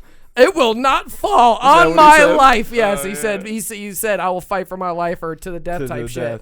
And when it comes time to put your head on that guillotine, though, it's a whole different He said, how much is a flight to Uzbekistan? Right? You know, like, fuck it. Yo, I gotta get out of here. I'm worth more to us alive. Okay. Yeah. I thought that this was an interesting perspective. This is Pakistan talking about this because also, like you said, the Taliban seem kind of strong, you know, and it's like people have often wondered, well, how are these motherfuckers so well equipped and so able to just constantly hold it down? A lot of people have blamed Pakistan for being their kind of benefactor, you know, or like their United States, like kind of behind them, like pumping them up, keeping them strong, keeping their belief in themselves to like fight and be able to do it. I don't know, but this dude, I came across this article or this video we're about to watch right here, and this dude makes up some very staunch points about how we might have fucked this up. According to President Biden, the U.S. will have completed its withdrawal from Afghanistan after 20 years. But for those 2 decades, Afghanistan's neighbor to the east, Pakistan, has been a key player in the regional dynamics and stands long accused by the United States and Afghanistan of supporting Taliban insurgents. In a moment, I'll have an interview with Pakistan's Prime Minister, Imran Khan. But first, some background on him and the fraught relationship with the U.S. and Afghanistan. From the 1970s to the early 90s, Imran Khan was a professional athlete, a cricket star, guiding Pakistan's national team to victory. Now, as Pakistan's prime minister, he's leading his country at a time of regional tumult. As the U.S. leaves Afghanistan, the Taliban is making swift territorial advances. When the Taliban recently took over a key Afghan-Pakistani border crossing, residents on the Pakistani side seemed to celebrate, waving Taliban flags and honking horns. There they are. Recently, Afghan President Ashraf celebrating. Ghani made a They're in Pakistan. accusation. Pakistan provides insurgents safe haven. Intelligence estimates indicate the influx of over 10,000 jihadi fighters from Pakistan and other places in the last month, as well as support from their affiliates in the transnational terrorist organization. Khan said he took offense. And I feel really disappointed that we have been blamed for what is going on in Afghanistan. What is happening in Afghanistan is over 2 decades of conflict. But for more than 2 decades, the U.S. has accused Pakistan, especially its intelligence services, of providing sanctuary and support to the Taliban. The breaking point was a series of brazen attacks in 2011. The first on the Intercontinental Hotel I see some of these other cats on Kabul, social media wielding their AK-47. Hey, son, then U.S. Joint Chiefs Chairman Mike Mullen directly stop waving that gun like that. Pakistan's support for the Taliban-linked Haqqani network. The Haqqani network, for one, acts as a veritable arm of Pakistan's internal services intelligence agency. At the time of Mullen's remarks, Khan said the U.S. should take advantage of the relationship between Haqqani and Pakistan's powerful ISI intelligence service. I do not think that ISI controls the Haqqani network. Yes, they would have connections with them. And if I was the United States, I would use this connection of the ISI with the Haqqani network to actually get them on the negotiating table. Khan has stoked controversy with comments about sexual assault. He recently said that in Pakistan's conservative society, women who do not cover themselves risk consequences. It is a completely different society, way of life here. So if you raise temptation in the society to the point, and all these young guys have nowhere to go, it has consequences in the society. Those comments spurred protests, including this one in Karachi.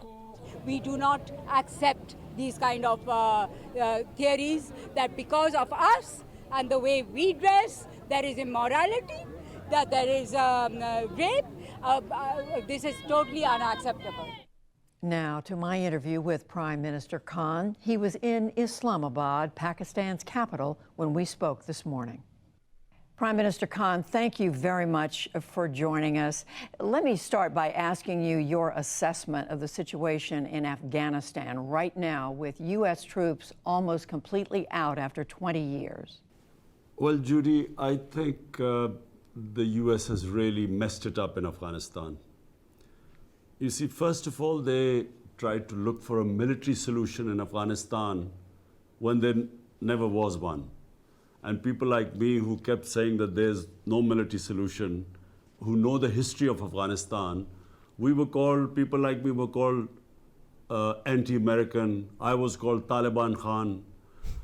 For anyone who objected to this way of, I don't know what the objective was in Afghanistan, whether it was to have some nation building or democracy or liberate the women, whatever the cause was, the way they went about it was never going to be the solution. So when they finally decided that there is no military solution, unfortunately, the bargaining power of the Americans or the NATO forces had gone. When there were 150,000 NATO troops in Afghanistan, that was the time to go for a political solution. But once they had reduced the troops to barely 10,000, and then when they gave an exit date, the Taliban thought they had won. And so therefore it was very difficult for now to get them to compromise. It's very difficult to force them into a political solution. So because they think that, they won. Well, whatever has happened in the past, as we said, the Taliban now is on the rise in Afghanistan. Is that a good outcome for Afghanistan? The only good outcome for Afghanistan is that if there is a political settlement which is inclusive, so they form some sort of a government that includes all sorts of different factions there. And obviously Taliban part of that government. The worst situation in Afghanistan would be if there's a civil war and a protracted civil war. And from Pakistan's point of view, that is the worst case scenario, because we face two scenarios. One, a refugee problem. Already Pakistan is hosting over 3 million Afghan refugees. And what we fear is that a protracted civil war would mean more refugees. And our economic situation is not such that we can have another influx. Secondly, the worry is that the civil war will flow into Pakistan, because the Taliban are basically ethnic Pashtuns. Now there are more Pashtuns on our side of the border than in Afghanistan. And so the worry is that if this goes on, the Pashtuns on our side will be drawn into it. So that also is the last thing we want. And I do want to ask you about Pakistan. But before we leave Afghanistan, the United States has been asking your government for many years to help in the effort to fight the Taliban in Afghanistan. I feel like this is where he really drops the mic on But the U.S., other organizations now say they have massive amounts of evidence that Pakistan has helped the Afghan Taliban with military, with intelligence, has helped them financially. How do you explain that this is a terrorist group operating in Afghanistan? How do you explain the support your government has given repeatedly over the years to the Afghan Taliban? I just can't help Judy, but think I how similar that sounds unfair. to what we were doing. And so you know what I mean? It's like, how do you explain what 9/11, we did? Pakistan had nothing to do with what happened, the terrorist act in New York. Nothing to do with the history. Come 9/11, Pakistan had nothing to do with what happened, the terrorist act in New York. Pakistan, in the sense that Al-Qaeda was based in Afghanistan, there were no militant Taliban in Pakistan, no Pakistani was involved, and so when the Pakistani government decided to join the US's war on terror, this country was devastated by that. 70,000 Pakistanis died in that war, which we had nothing to do with. We had over $150 billion lost to the economy. It's not the only thing that's blamed, but it's an important thing that's blamed, in that the Afghan Taliban has always been able to have a safe haven next door in Pakistan. And again, the U.S. says it has mountains of evidence that your ISI, other elements of the Pakistan military, have helped the Taliban in Afghanistan over the years. Just in the last few days, there's a report 10,000 Pakistan fighters have crossed over the border to help the Taliban in this most recent fighting. So this is going on right now. Judy, for a start, this 10,000 Taliban, or they call the Afghan government said jihadi fighters, have crossed over. This is absolute nonsense. Why don't they give us evidence of this? Firstly, let me just go back. When they say that Pakistan gives safe havens, sanctuaries to Taliban, where are these safe havens? When we say there are we found Osama in Pakistan, who are, did. by the way, the same ethnic group as the Taliban, Pashtuns. There's a difference between harboring fugitives and people hiding in your country. Well, so that's what he said. He's going to point out. Afghan refugees in Pakistan, who are, by the way, the same ethnic group as the Taliban, Pashtuns. Now, there are camps of 500,000 people. There are camps of 100,000 people. And Taliban are not some military outfit. They are normal civilians. And if there are some civilians in these camps, how is Pakistan supposed to hunt these people down? Right. How can you call them sanctuaries? Let me ask you, Mr. Prime Minister, what relationship do you want now with the United States? You've said under no circumstances would you allow the U.S. to set up the CIA to have any sort of bases in Pakistan to support counterinsurgency. But are you saying no cooperation with the U.S. To fight terrorism? When you say about U.S. having bases for counterterrorism, please let me make you understand. Said this. no. No. When a country loses 70,000 people and is bankrupted by this war on terror, when we joined the U.S. After 9/11, we do not have the capacity to have any more fighting within our border, any terrorism within our country, because when we were in the height of that war on terror, which Pakistan joined, there were suicide bombs taking place all over the country. The businesses collapsed, tourism collapsed. So what we do not want to be is part of any conflict. Now, if there's a conflict going on in Afghanistan and there are bases in Pakistan, we then become targets. We will then become part of a conflict which we were in the last 15 years, and we do not want. We want to be partners in peace, but not in conflict. For real? Yeah. I know you guys got some thoughts. I saw your head turning a little bit. I do. It's just, I mean, Pakistan wasn't on the list. There was a general that came out in, I don't remember, it was mid-2000s. He came out on PBS, same network, essentially, the public broadcasting system. I think he was on Democracy Now! And this general was giving an interview because he had written a book. And he says very blatantly, and I got to this through a Joe Rogan episode, and then I went and looked it up on my own, watched the whole interview. But basically he says days after 9/11, he got his buddy who was in the Oval Office, who was working in the Department of Defense, his buddy that was also general was like, yeah, man, we're going to go to war with Afghanistan. And he was like, really? He's like, yeah, we're going to war with Afghanistan. And then he said he saw the guy a couple months later and said, we still going to war with Afghanistan? It looks like it's going, or no, it was like a week later. And he goes like, it's worse.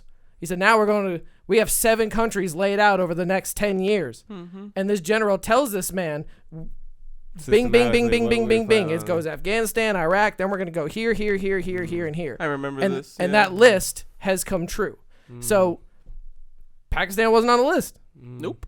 So they were allowed to kind of, and they joined us. Mm-hmm. You know what I'm saying? They weren't on that list for a reason. They were in the coalition of the willing. Same as Syria kind of dodged that whole ticket too. They were like, hey, you better keep us off that fucking list. Yeah, I mean, these are decisions being made at a really, really high level. This kind of speaks to your leadership topic where you were talking about, like, don't just blame the president, right? In some instances, that tight circle up at the top are just in charge of all these decisions down to whether or not we're going to invade a country. And he makes a lot of good points. I don't agree with everything the Prime Minister of Pakistan just said, but he makes some valuable points. One of the strongest ones for me was that what Pakistan gave to the war, right? Because now I didn't really understand their involvement, and I will be double checking some of the things that he says because obviously biased claims. But to find out that Pakistan lost 70,000 people in this war when America lost how many? That's like true. 2,600. He said that they joined the war on terror, right? Which is not necessarily the same as saying that we went into Afghanistan with troops and helped kill Taliban people. No, I think they were fighting terrorism at home. Yeah, he was saying that they tried to implement the same philosophy and programs in their own country, and they saw the backlash, which was a ton of terrorism actually came up from their war on terror. Turns out their people don't want American idealism either. Yeah, they don't want. And so that's what. Yeah, like he didn't mean that. As far as I understood it, he wasn't saying like, yeah, we lost 70,000 people in Afghanistan. He was just saying when we joined the U.S.'s whole plan in the United Nations of having this war on terror, that we're all, because that's what they did. They came to all of these different countries in that region, and they were like, you guys need to start clamping down on the Islamic radicals in your countries. And they were like, all right, like it seems like that might be a good idea considering all the events that have just taken place. And then they tried it and they were like, actually, it turns out that when you poke a beehive, they get really fucking pissed and they start like stinging you. Yeah. So they just stopped. And I'm not surprised. No, and maybe that's the case. I can't really pull it up that fast because it led me to this, which I'm sure is not going to take me. Nah, this is going to be the history of two countries that are sharing a border, fighting with each other, but which happens all the time. He also brought up a good point because you did hear about this. Like he said, like the Taliban in Pakistan are just Pashtuns, like this group of people, Yeah, and that's like, and that's why nobody recognized their government when they won that civil war the first time, right. Because it wasn't like an official thing. It was just.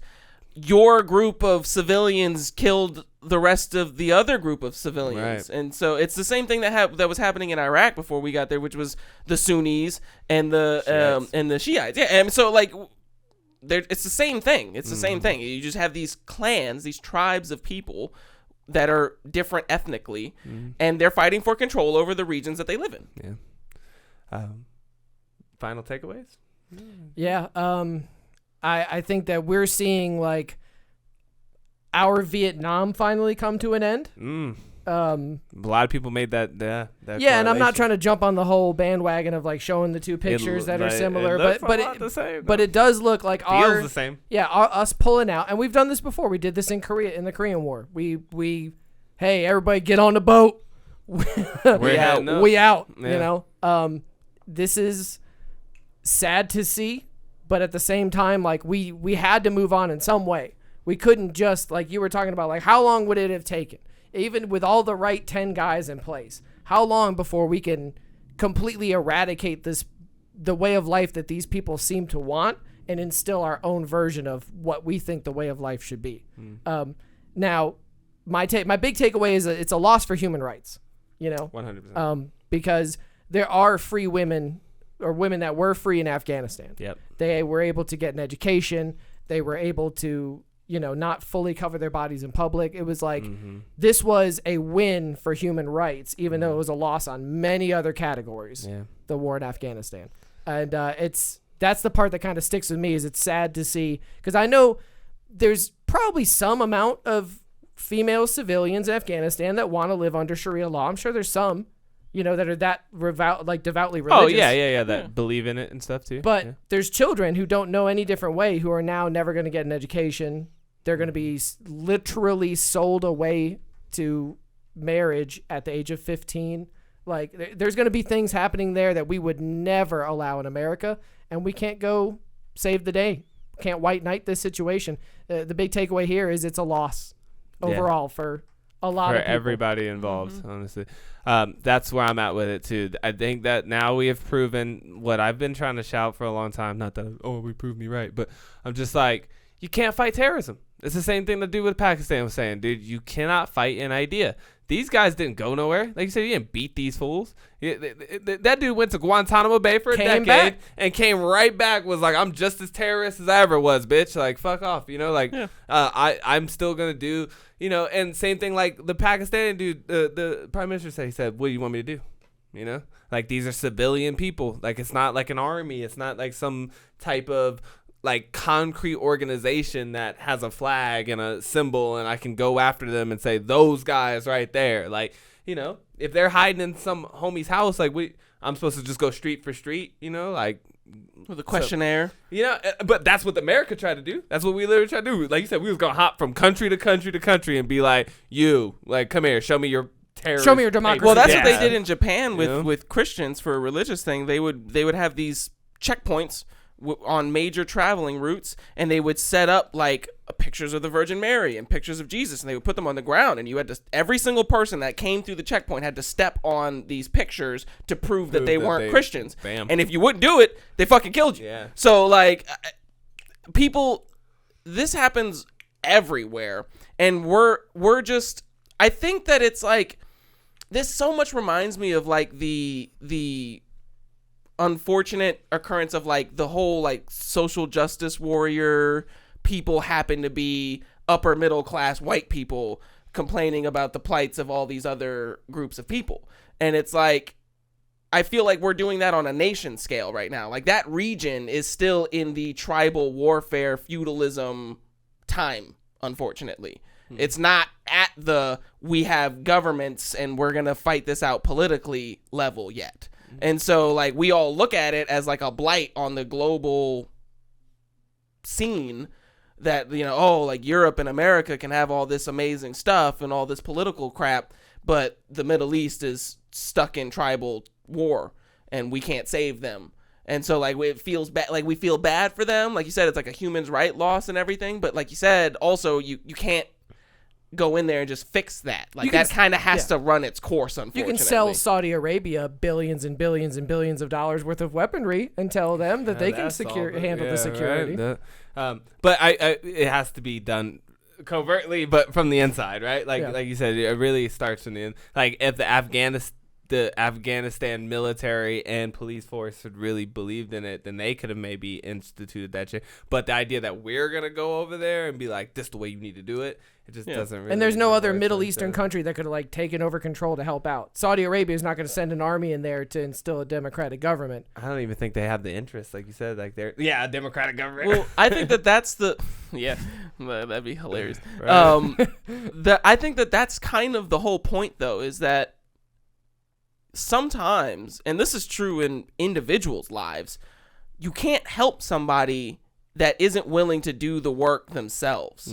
You can't make somebody become healthier by chasing after them to get their cardio. You know, like eventually they're just going to turn around and fight you. I mean, or something. But that's the whole point, is that we want to take over the responsibility for these countries. Other countries, yeah. And that doesn't work. It doesn't seem to work. You can't do that with individuals, and you can't do that with small groups of people, and you can't do it for countries. I mean, it damn sure didn't work for us. Like you said, didn't nobody come to the United States and be like, we're going to give you democracy. You know what I mean? Like, we built that shit from, France helped us when we were fighting. But, I mean, the whole idea wasn't for us. That was for France, because France is mortal enemies with Britain. Mm-hmm. So they were like, yeah, we'd love to stick one in Britain's face. That'd be awesome. Here's some guns and some cannons and But shit. You see a lot, like, okay, how'd the Taliban rise to power, right? Again, through its internal organization that comes through and institutes that. You know, it's not the Soviets didn't come in and put their shit in. You know what I mean? Like, the people put it into that, said, nah, fuck that. We'll institute whatever. We got our own shit going on. Right. And so that's the thing, is like, I think that's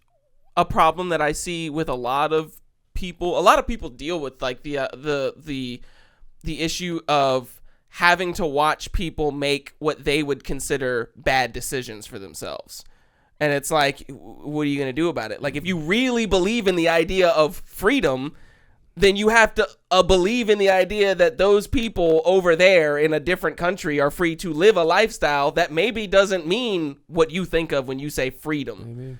Like, that's the whole point of freedom. Like, it's to let people choose for themselves. And so it's like, I get it that that's not what they're getting to do. The people in Afghanistan, like the women as a main example, it's like the women don't get to choose what they do in Afghanistan, which is very unfortunate. As an American person, I think that all women, everybody, woman, man, whatever, like you should be able to do whatever you want.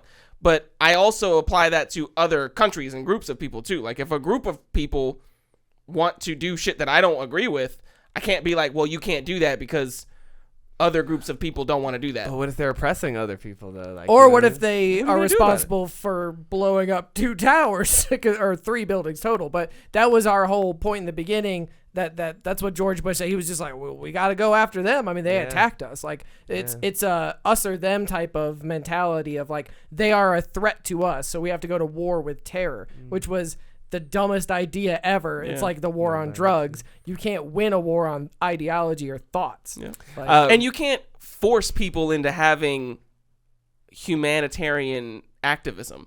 Like you can't make somebody at the point of a gun give rights to women, because then they're just going to resent you and they're going to resent the women even more. These dudes just took their rights at the point of a gun. So, I mean, I would disagree with that. No, but that's what I'm saying is like you could, as long as you're standing there with the gun, then the guy doesn't oppress women. Right. But as soon as you turn your back, no. he stabs you in the throat, Yeah, you can't and then the women no longer have rights again. It So it's like you don't change the minds, you but just change their behavior. I wish we would think that, though, before we go in, right? Is understand that, like, whatever you think you're going to institute or whatever can only be done while you're sitting there with the gun. With the gun, watching. So, like, this idea that you get to go over there, do the hard work, and then hand That's it off. why prisons have guards. Like, stop because it. if you just put all of the people into a prison without any sort of rules, then they're just gonna kill each other. Like imagine like being like, all right, we're gonna figure out how to hand the prison over to the prisoners. We're wasting too much money by spending all this pay on guards. We're gonna find the good prisoners. We're gonna let the prisoners. We're gonna do let it. the good prisoners Like, run the and bad the prisoners that are chilling at the prison next door that's free and open and run by prisoners are just waiting to come in and liberate, baby. Yeah.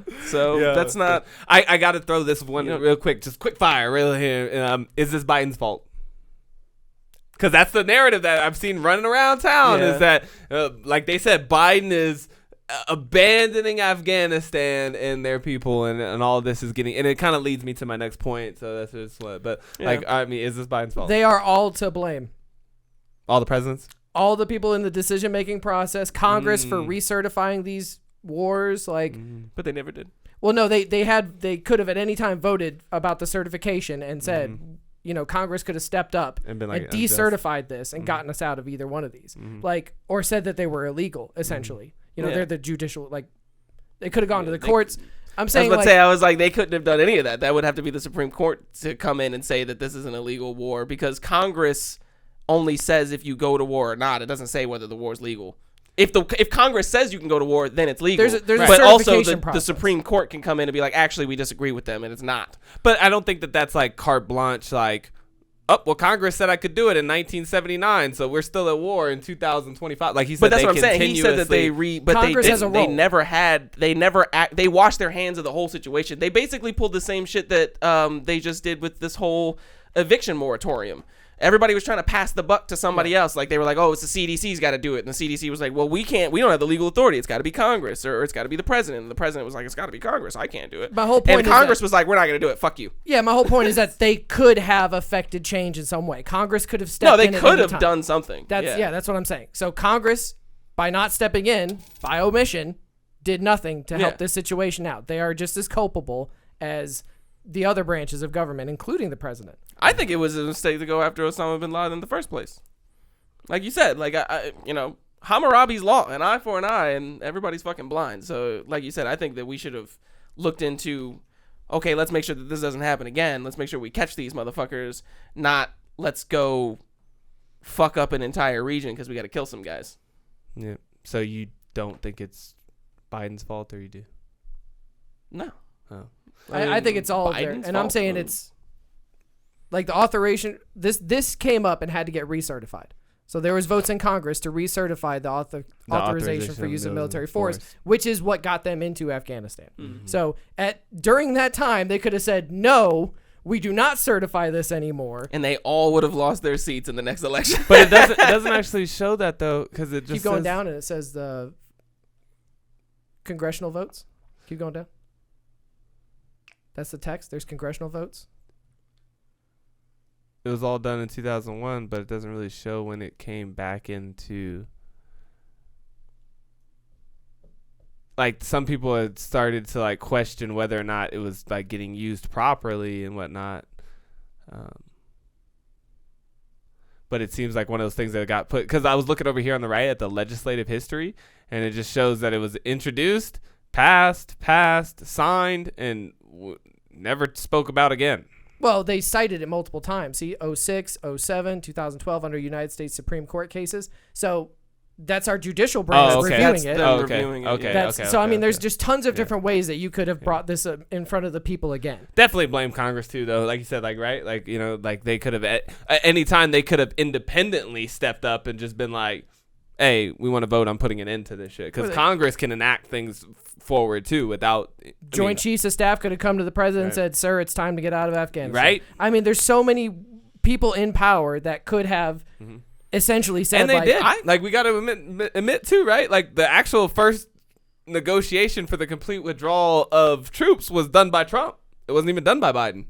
Trump had already declared that they were going to pull out every troop by May 1st, 2021. So, I mean, that was before Biden even showed up. Obama before him said 2016. So, I mean, they've been passing the buck. For a while, yeah. You know what I mean? And I just wanted to point that out, because one of the things that I see, and like I said, I'll take this into our next topic a little bit, but is presidential scapegoating, right? Like everything that happens is the president's fault. It's like, oh, the war in Afghanistan, the pullout, like Biden's fucking this up.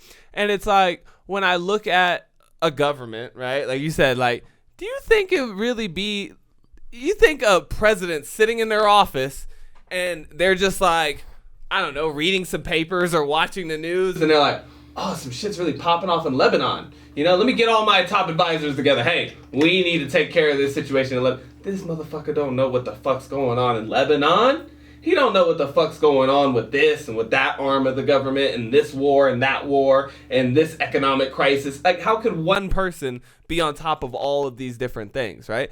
It really works in reverse. You know, it's like these other subsections. He has advisors that get together every day and they brief the president on what's going on. These are... right? Like, he's giving them the whole agenda, too. Like, Biden doesn't come with the agenda. He's fed the agenda. They say, hey, man, these are the top 12 most important things going on. What are your thoughts? Right? And then he gives off his little, like, well, this is what I would do. This, maybe we should do this and that and blah, blah, blah.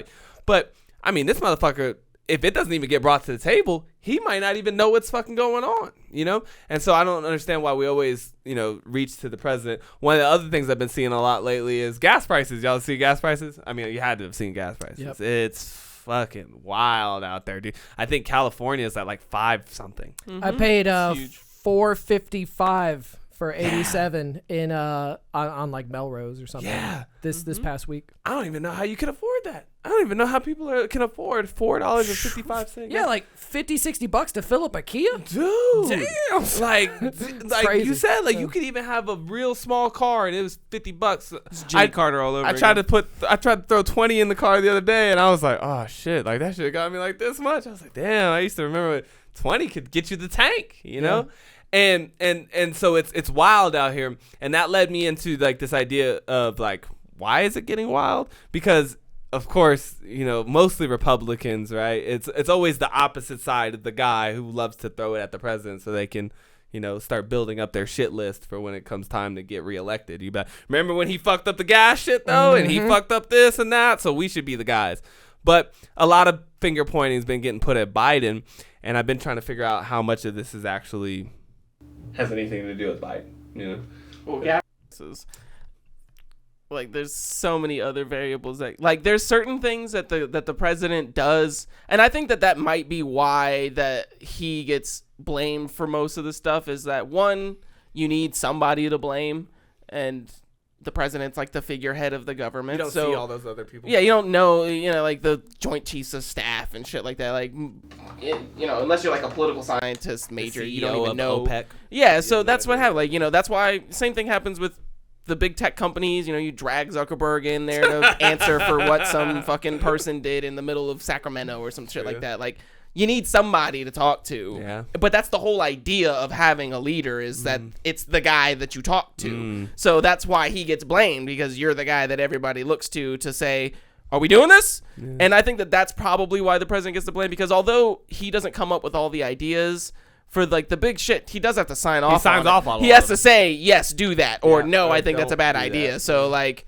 but if you have a room of like 25 motherfuckers and they're all like, nah, this is the right idea, you're gonna be the one guy to be like, fuck that, we're not doing that. Well, no, like these guys know. What like makes you just heard about it today. A strong leader. Yeah, true. It's like, I think it's flawed concepts all around. It's like the concept of punishing everyone for the actions of one guy, like blanket carpet punishment. It's like, does it work? No. Do they still do it? Yes, because something has to be done. So it's like we blame the to an extent, but it also like hurts. I could point to several instances. It rapes, but it saves. But it's raping. Well, I mean, there's not going to be any perfect solutions. Anyway. Well, that's the point. Is that these are flawed systems in place where it's like you can't. Okay, who is ultimately responsible for the use of force in America? The president. He's the commander in chief. So is it necessarily his fault completely? No, but somebody has to take the blame. Yeah. It's like I was watching an episode of Hoarders, and some crazy old woman's thing got thrown in the trash when she had specifically told the people that were cleaning her house at 1-800-GOT-JUNK, don't throw this shit in the trash. So the lady who's in charge of the 1-800-JUNK people is standing there acquiescing to this crazy woman screaming at her and saying, yes, it is my fault. You're right. My team threw that away, and I am responsible for them. That's ultimately a flawed system because it's not really her fault. Yeah. But she's in charge of those people. It leads me to my favorite, one of my favorite quotes, which is like, it may not be your fault, but it can still be your responsibility. Yeah. And I love that because, like you said, everything is the president's responsibility, whether it's his fault or not. So I feel that because it's his country, right? Like, he's running the shit. But well, now it's not his country.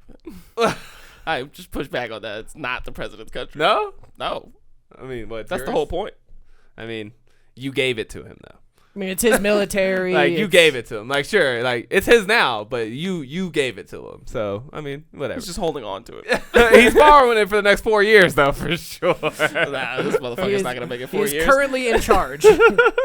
But, I don't know. Because I don't know. I haven't seen anything yet where it's like, Biden signs this executive order that shuts off a pipeline or something, right? Because then I could be like, yeah, Biden's fucking it up. But it seems to be economic, I guess has a lot to do with, a lot of people are saying because of supply and demand, right? So what a lot of people are saying is like, last year we were in a pandemic, and so they cut back supply because nobody was fucking going anywhere. Nobody was using gas. So that's why gas was cheap, and they stopped production and stuff. But now we're all coming back out, and we're using it a lot. They're like, oh, airlines are starting to take off, like cruise ships are coming back, all this stuff. And production hasn't been able to ramp back up fast enough to meet the demand. Is that like a rubber band effect?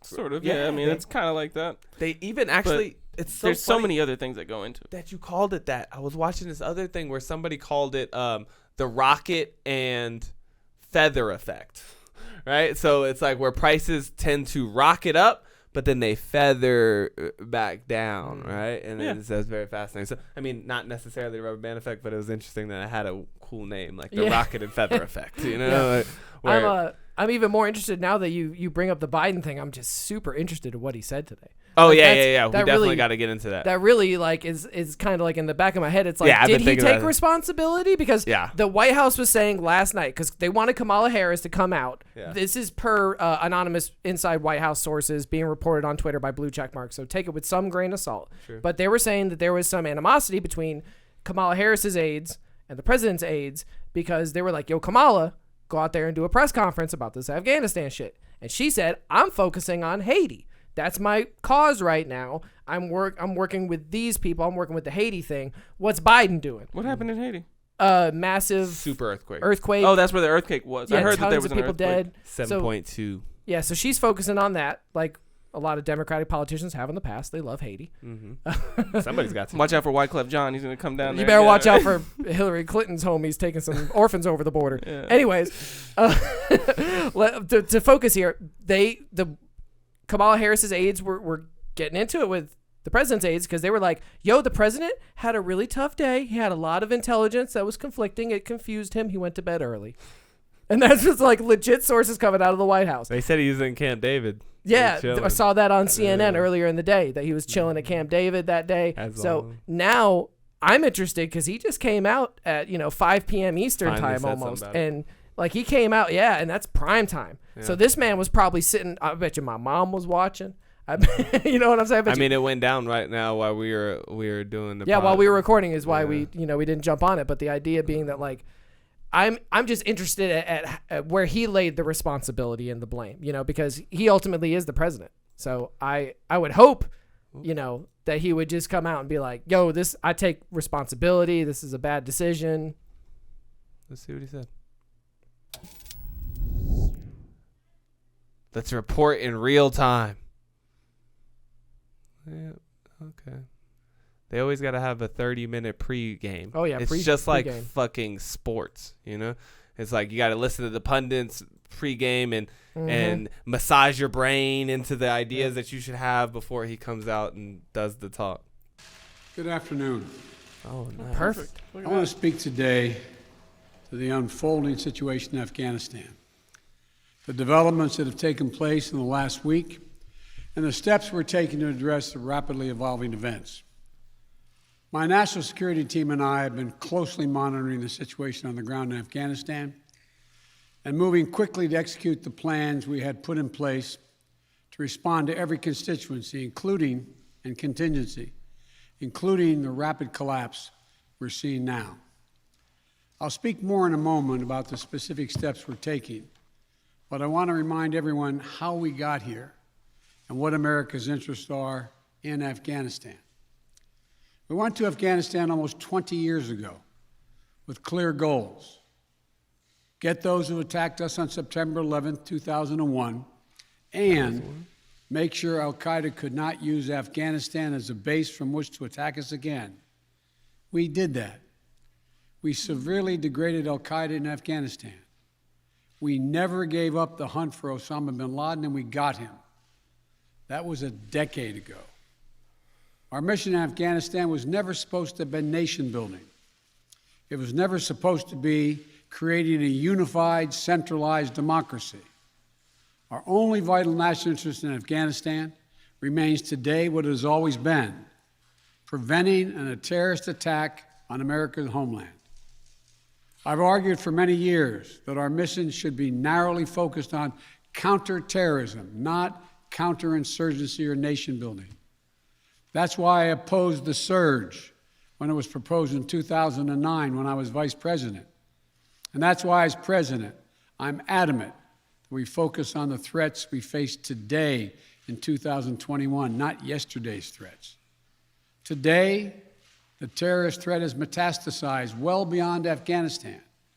Al-Shabaab in Somalia, Al-Qaeda in the Arabian Peninsula, Al-Nusra in Syria, ISIS attempting to create a caliphate in Syria and Iraq, credit for everything, and establishing affiliates in multiple countries in Africa and Asia. These threats warrant our attention and our resources. We conduct effective counterterrorism missions against terrorist groups in multiple countries where we don't have permanent military presence. If necessary, we'll do the same in Afghanistan. We've developed counterterrorism over-the-horizon capability that will allow us to keep our eyes firmly fixed on the direct threats to the United States in the region and act quickly and decisively if needed. When I came into office, I inherited a deal that President Trump negotiated with the Taliban. Under his agreement, U.S. forces would be out of Afghanistan by May 1, 2021, just a little over 3 months after I took office. U.S. forces had already drawn down during the Trump administration from roughly 15,500 American forces to 2,500 troops in country. And the Taliban was at its strongest militarily since 2001. The choice I had to make as your president was either to follow through on that agreement or be prepared to go back to fighting the Taliban in the middle of the spring fighting season. There would have been no ceasefire after May 1. There was no agreement protecting our forces after May 1. There was no status quo of stability without American casualties after May 1. There was only a cold reality of either following through on the agreement to withdraw our forces or escalating the conflict and sending thousands more American troops back into combat in Afghanistan. What? Lurching into the third decade of conflict. What? I stand squarely behind my decision. This is the part where he blames Trump. Yeah. After 20 years. Well, but also, it's what is it called when you give people like a basket of choices, but you're like controlling the choices? You know what I'm saying? Like, so you give somebody like you either have this option or this option, and there's probably like 10,000 other options. And so he's saying we could either pull out by May 1 or I'd have to escalate. You just kept it the same, you know what I mean? Well, there's been a ceasefire in place for quite a long time, and so what he was saying was that if all of that didn't goes away after the deal that Trump made, then ceasefire would have ended too. Exactly, and so he's saying they would have been back into fighting time, and you can't fight them with 2,500 people. Could have had a Benghazi situation, yeah, where it's like, it's. Now you have a very small contingency of Americans, and they're sieged. And then they exactly. They get overtaken. Okay, I feel you. And then now you're the dude that had 2,000 troops down. Yeah, like he said, it got down to 2,500, but if I didn't get those guys out, then I would have had to put it back up more to like in 15,000. Now he's a warmongering, and never a good. Well, he still is, because he supported this whole war when it started. Yeah, but I'm just saying bad choices now, where it's like you're either trying to get your people out or you have to escalate. Like the escalation now you're seen as a pro-war. Like you're right. in the eyes of the Democratic populace, 100%. or the people who vote Democrat. That's it. You're but done. Then obviously a lot of because he should already look like that to them. Yeah, well, a lot of those same people are the people who are gonna fight for the rights of the women. Well, yeah, I was about to say actually, those people sound like they were pretty upset that he left too. So. Now you're abandoning these women. Well, really, it's like. You remember when Armenia was like really up and there was like a lot of people and they were like, yo, save Armenia. Those mostly Armenians, you know what I mean? So I think a lot of that we're seeing in the street and the people who are like, no, don't do that are Afghanistan sympathizers, you know? So, of course. Yeah. Withdraw U.S. forces. That's why we're still there. We were clear-eyed about the risks.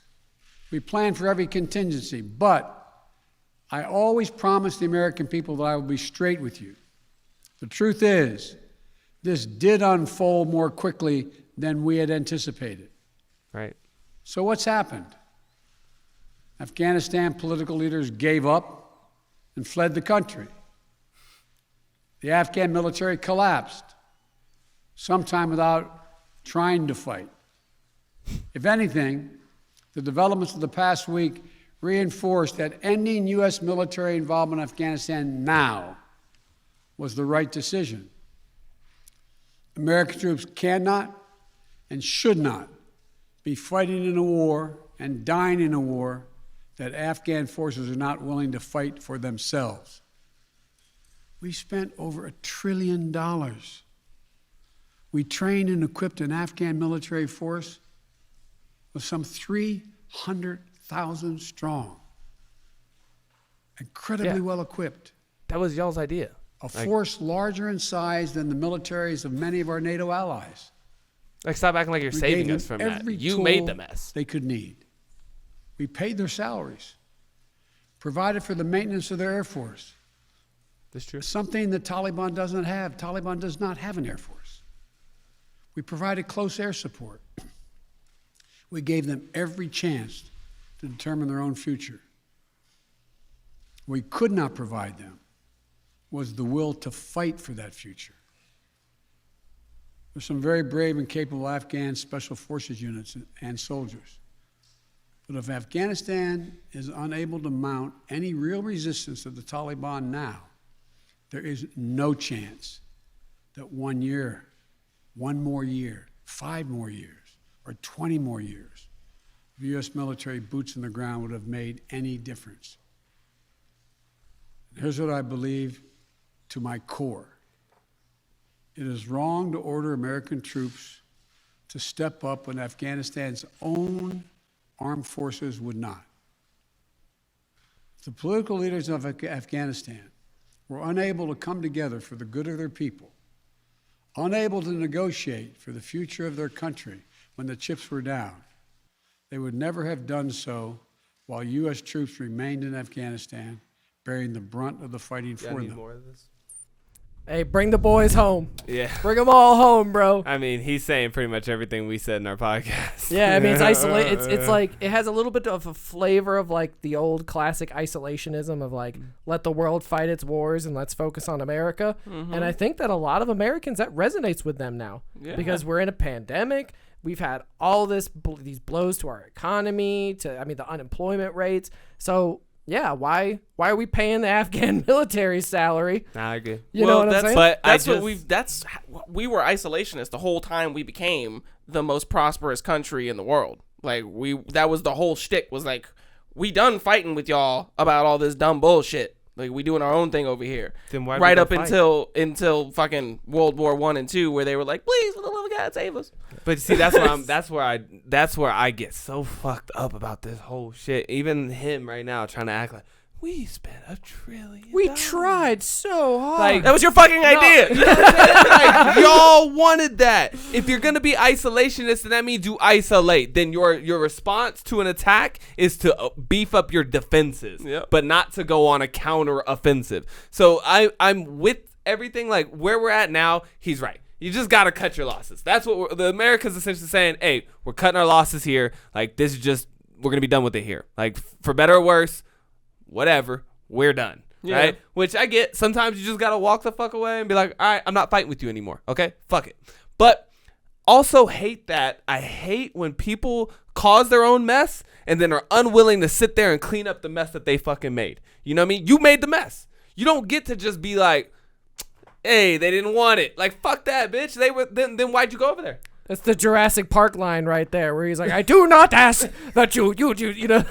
I don't remember how the line exactly goes in Jurassic Park, but I think I know, you know the one I'm okay. In Jurassic Park, where they're kind of trying to blame him for the dinosaurs. Yeah, and he's basically saying like, look, I'm not asking you, like I'm asking you to take responsibility, essentially. Yeah. God, I wish I had that quote off the top of my head, because it's a good one. I wish I could get it for you. Find it on YouTube, send it to me. I will, because I'll put it in the Instagram chat so we can grab it. But it's great. I don't blame people for their mistakes, but I do ask that they pay for them. Thanks, Dad. That's my only thing. And like I said, maybe I'm one of those guys too. Like I'm trying to fight the conversation that we should have been having in 2001. Yeah. You know, we're in 2021 right now. It's the right thing to do. You know, in 2021, it's the right thing to do to just get I mean, like he said, we're not really gonna accomplish much more in that place. But it was wrong for us to go in the first place. So to fucking act like you're like the saving grace, and I know it's not necessarily, again, you know, it's not Biden's fault, right? But I'm talking like, you now represent the United States government to me. I don't look at you as Biden. I look at you, and especially this motherfucker, because he's been there twice. So it's like, and he's been there his whole career. So my point being is, you had plenty of opportunities to influence this situation. All of us, it's all of our faults. It's all of our faults. You know what I mean? It's all of our faults. That's why I don't like knee-jerk reactions. That's why I say, like, we're probably making a lot of mistakes right now in our fear of COVID, in the same way that we made a lot of mistakes in our fear of terrorism. Yep. You know? And that's why I said I didn't blame him. Good for you, Biden. Yeah, got to do it. Got to do it. This is the first major thing that I can say that I agree with him doing. Yeah. And it's ripping a Band-Aid off. You know, it hurts. It hurts. It hurts to have to walk away. It hurts me personally on a level that... Yeah, I wanted to bring this up. Really I didn't bring this up earlier when we were talking about it because you didn't bring it up. But when you were talking about how, like, you feel like you wasted your life, and I'm like, but why? Because that wasn't why you were there. You were there making money. Mm-hmm. So it's not like you had anything invested in the outcome of the Afghanistan state. Right. Like, you were there making money. You remember when it worked out for you because you made a lot of money. No, you're right, though. But think about what you're doing for money, okay? So yeah, that was what I was gonna say. It's like, imagine like you're building a house and you build this whole giant house. But that's a totally different statement than what you made earlier. Let me make my argument here, okay? Think about what you're doing for money, right? You're killing people. You're not building a house. You're not providing a service or anything. You're either actually killing people or instituting support in the act of killing people, right? That's a hard thing to wrestle with and to swallow at night when you lay down in your bed is to like, I kill people. right? And so they feed you a story that makes that easier to sleep with at night. They're bad guys. You're fighting terrorism. You're doing this for your country. There's reasons why that this is an important mission that you're taking on. You're not just needlessly killing people. But then 10, 20 years down the road, they say, ha, just kidding. You were needlessly killing people. And that makes it really difficult to now wrestle with the fact that I just sat over there and needlessly killed people for us to 10 years later be like, all right, we're done. Yeah, not even just that too. It's like you personally went and trained people who are now going to defect or undo everything. And everything you did. And for me, like I told you, there's a certain level of brainwashing that really just goes into the United States military that makes us an effective fighting force. Because step one, they don't just teach you how to use a gun; they make you believe in the use of that gun. Yeah. They go out of their way to make you feel like you're doing the right thing, and you're fucking not. And you're fucking not. I mean, we killed hundreds of thousands of Afghanis just to turn around and be like, all right, well, we got what we wanted. We tried. Yeah. Yeah. Well, we tried, you know. And then you kick your feet up and say, well, we're done. And then plead with us and get us to act like now you're doing the right thing by leaving. See, it's always this convincing that you're doing the right thing. And that's the shit that's got me fucked up. You know, like you said, it's not because I have some type of deep patriotic, like I really didn't do it for that. I tell people all the time when they tell me, hey, thank you for your service. I was like, really, honestly, I didn't have any other choice. I had nowhere to go. Prison, yeah. You know what I mean? So I was just looking for something to do with my life. I didn't do it for you. And I think that's why, and I'm not trying to bash you or you know, question your moral standings or whatever, but I feel like, again, like that's why after 2 years or 2 terms in Iraq, you were like, yo, you know what? These private companies paying a lot more to do all this, and there's less rules and shit. And so like, and then you switched over to the civilian contracting and stuff like that. So I just thought, I was so taken aback by your statement in the chat when you were like, I feel like I wasted all those years of my life. Definitely. And I was like, yes? Like, were you invested in the outcome of the Afghanis? Because definitely felt like I was doing something of importance. Okay. Definitely thought that I was then quote I unquote misjudged how you doing looked at the that right time. thing. I misjudged how you looked at your time in service. It's not like a waste of my time, right? Like you're saying, like if time spent is only measured in what you get back, like, so like, yes, I got my rewards, I got my spoils of war. But well, I mean, money's to not to like I said, to now have to re-wrestle, because you really do write a lot of that stuff off. You know, It's like, you know, you say, like, because it's hard. It's hard when you're, and thank God I didn't have to actually shoot a motherfucker straight up. Right? Thank God. Thank God that I don't have to see some little Afghani boy's like face every night when I go to sleep. Yeah. But I still have to sit there and be like, but I was part of that willingly for money. But, you know, like I said, with the context that I can walk around with my head held high because I did my patriotic duty. Saving people. Yeah, I was saving lives. I was instituting them. In some way, you were saving some lives. Like, that's not a false statement. Because while you were there, because that's the thing, like, Jocko Willink posted this post earlier that got taken down. And it was a picture of this man who had been lynched and his wife was being beaten. And they were American sympathizers or whatever. And so, like, those people who sympathize with America's mission, whatever that happened to have been, they were safe while we were there and while you were doing what you were doing. And so, like... So, yeah, we gave them 20 years of safety. Provincial freedom. Yeah. Just so that they can remember what they're missing as they go back into... Well, so that way they could pick America regime when they hop on the plane to get out of Kabul. Yeah. I will speak to this. You were talking about like being overseas and thinking like you were invested in the outcome to an extent. And in the beginning of my military career, I can remember even my beginning of my deployment to Iraq, because I remember going home on leave after a few months and showing videos to my buddies, like Apache gunship footage, and being into the idea that we were killing bad guys. Right. I was into it. Right. I'm a pretty peaceful guy. Right. At this point in my life, I was like, yeah, fuck yeah. You see how that hellfire hit the corner? Look how he's trying to run. Look how he's trying to run. Look, he's under the truck. Get him in the truck. So I was like, I was I'm not gonna say brainwashed, but I was influenced by the years of military training up until that point, to where when I came home from Iraq, I was into that idea, man. I was sold. And by the time I got back from Iraq, I can remember thinking in my head, after doing 6 months of living at Baghdad International Airport, where there was no fighting, where our Apaches were just flying around in the air all day, every day. Right. And I remember thinking to myself, like, why? How much fuel are they burning doing that? Yeah. How much money are we spending just flying up there just to make sure no shit's popping off when no shit's popping off? So we're like the cops waiting for somebody to speed on the highway now. And we're spending billions of dollars to be those cops in this other country. That's when I started to kind of get jaded on this whole idea of like, well, why am I here? What's the outcome that is supposed to happen? You know, like George Bush shows up and they throw shoes at him. They don't want us here.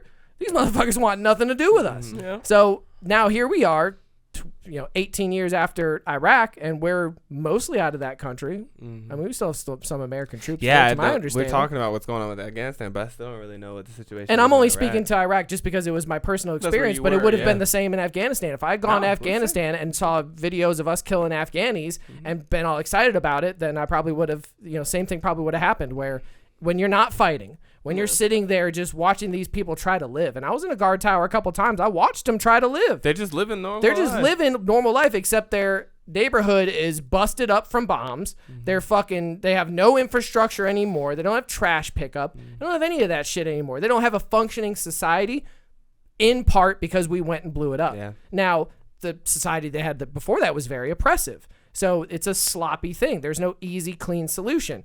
But speaking to my own experience, they convince you in the military that you're doing a good thing because they need you to obey orders. Because they want you to do what they want you to do. But once you step outside of that and look down at it for what it really is, and you get a top-down perspective, it doesn't take a genius to figure out that we're literally just doing the bidding of the small group of people making the decisions at the highest echelons of government. 100%. And when you look at that too, like now, there's consequences for me personally, but for the country, for ramifications forever.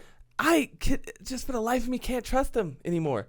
I can't trust anything that comes out of their mouth anymore. So now when you tell me you need to go inside to protect from this deadly virus that's sweeping across the nation, if you as a viewer out there, if you're ever wondering why somebody could just sit there and be like so out of their fucking mind to not want to listen to these fuckers, is because of shit like this. Yeah. Because right now, they're going to get you to believe that. But 10 years from now, when we find out that this wasn't a thing at all, they're just going to be like, whoops. Where were the WMDs? Whoops. Where are they? Where were they? What happened with that? What happened with that? Where's that yellow cake? Where's Donald? He said that. Look at that shit. Look at it. That shit'll kill you. Where is it?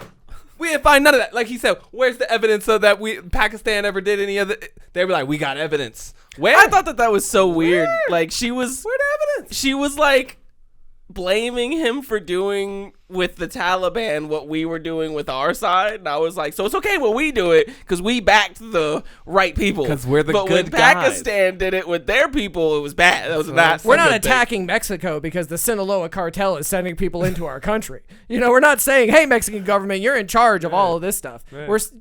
They can't control that. The same way this guy can't control refugee camps. He said the refugee camps are like 500,000 strong, and there's only 10,000 Talibans coming out of those refugee camps. That's a good number. That's pretty good. Yeah, it's pretty damn good that only 10,000 of them want to kill Americans. My point was that even if they had done what she was accusing them of doing, which was militarily backing the Taliban, and I don't know whether or not they did or not, how is that? Yeah, she's like asking him, how do you like rationalize that? And it's like, bitch, your government was doing the same thing. This is how we rationalize. Like, I don't understand what exactly you're trying. Yeah, and they were like, well, but the guys you were backing were bad guys. But you remember? Women. But you know what? It's so funny though. Like when you see all of these Taliban guys, like that guy that we saw standing in the streets, he was holding an American manufactured M4. That was not a Soviet AK-47 from the 40s. That was a modern American made weapon. So it's like, where did he get that? Well, he killed an American soldier. No, we left them behind. They got several. Oh, there's a lot of things that we left behind. But my whole point is I'm bringing back to the idea that they got a lot of their weapons back that we took from them.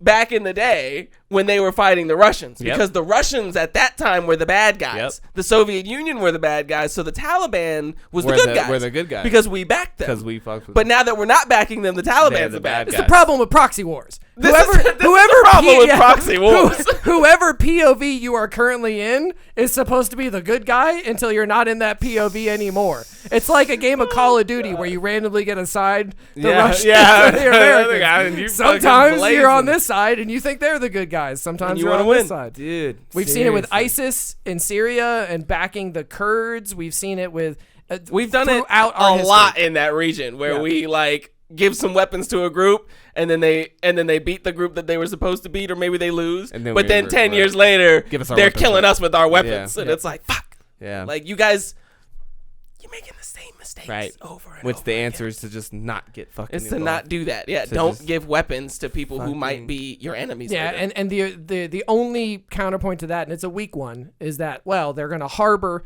terrorists and then we're going to see attacks on our home soil. And it's like, maybe you'll see an uptick, but maybe you should just maybe defend more. You Like spent maybe $1 trillion. I guarantee you spent $1 trillion beefing up your borders. I mean, it's not gonna happen again. A motherfucker you spend $1 trillion ain't blown up making a sure- plane since. Yep. Not a single fucking one. Why? Because I gotta get naked to go into the bitch now. Yep. So it's like there's plenty of ways They to irradiate your entire body there with was fucking so radiation. many So it's ways like- to defend us, protect us, and whatever without going out there and swinging your big dick around and then not giving a fuck who you knock over the head with it, you know? And it's just like, ugh. It's a good analogy. Yeah, you know, it's just like crazy. So I mean, that's why I get off on this stuff. You know, like that's why I'm like, you're not doing the wrong thing now by pulling out, but you did the wrong thing by going. Shouldn't there have in even the- been there. We shouldn't even have to pull out because you shouldn't. I fucking never do that. understood why they couldn't send in a couple of wet work teams. Like they got these black ops teams that can go in and like murk these politicians, but somehow you needed an entire army to find this guy. Like It's crazy. that doesn't make any sense. Like Crazy. how is it that we did like we You can had- scan my phone for child pornography every which way, but you can't find Osama Bin Laden. Like, come on, man. That That's doesn't fucking yeah. make any sense. You had to send an entire army Doesn't to make find any him. That sense. doesn't make any sense. You know? You had to spy on every American citizen from here to Timbuktu to find this one guy in Pakistan? Like, what are you talking about, guy?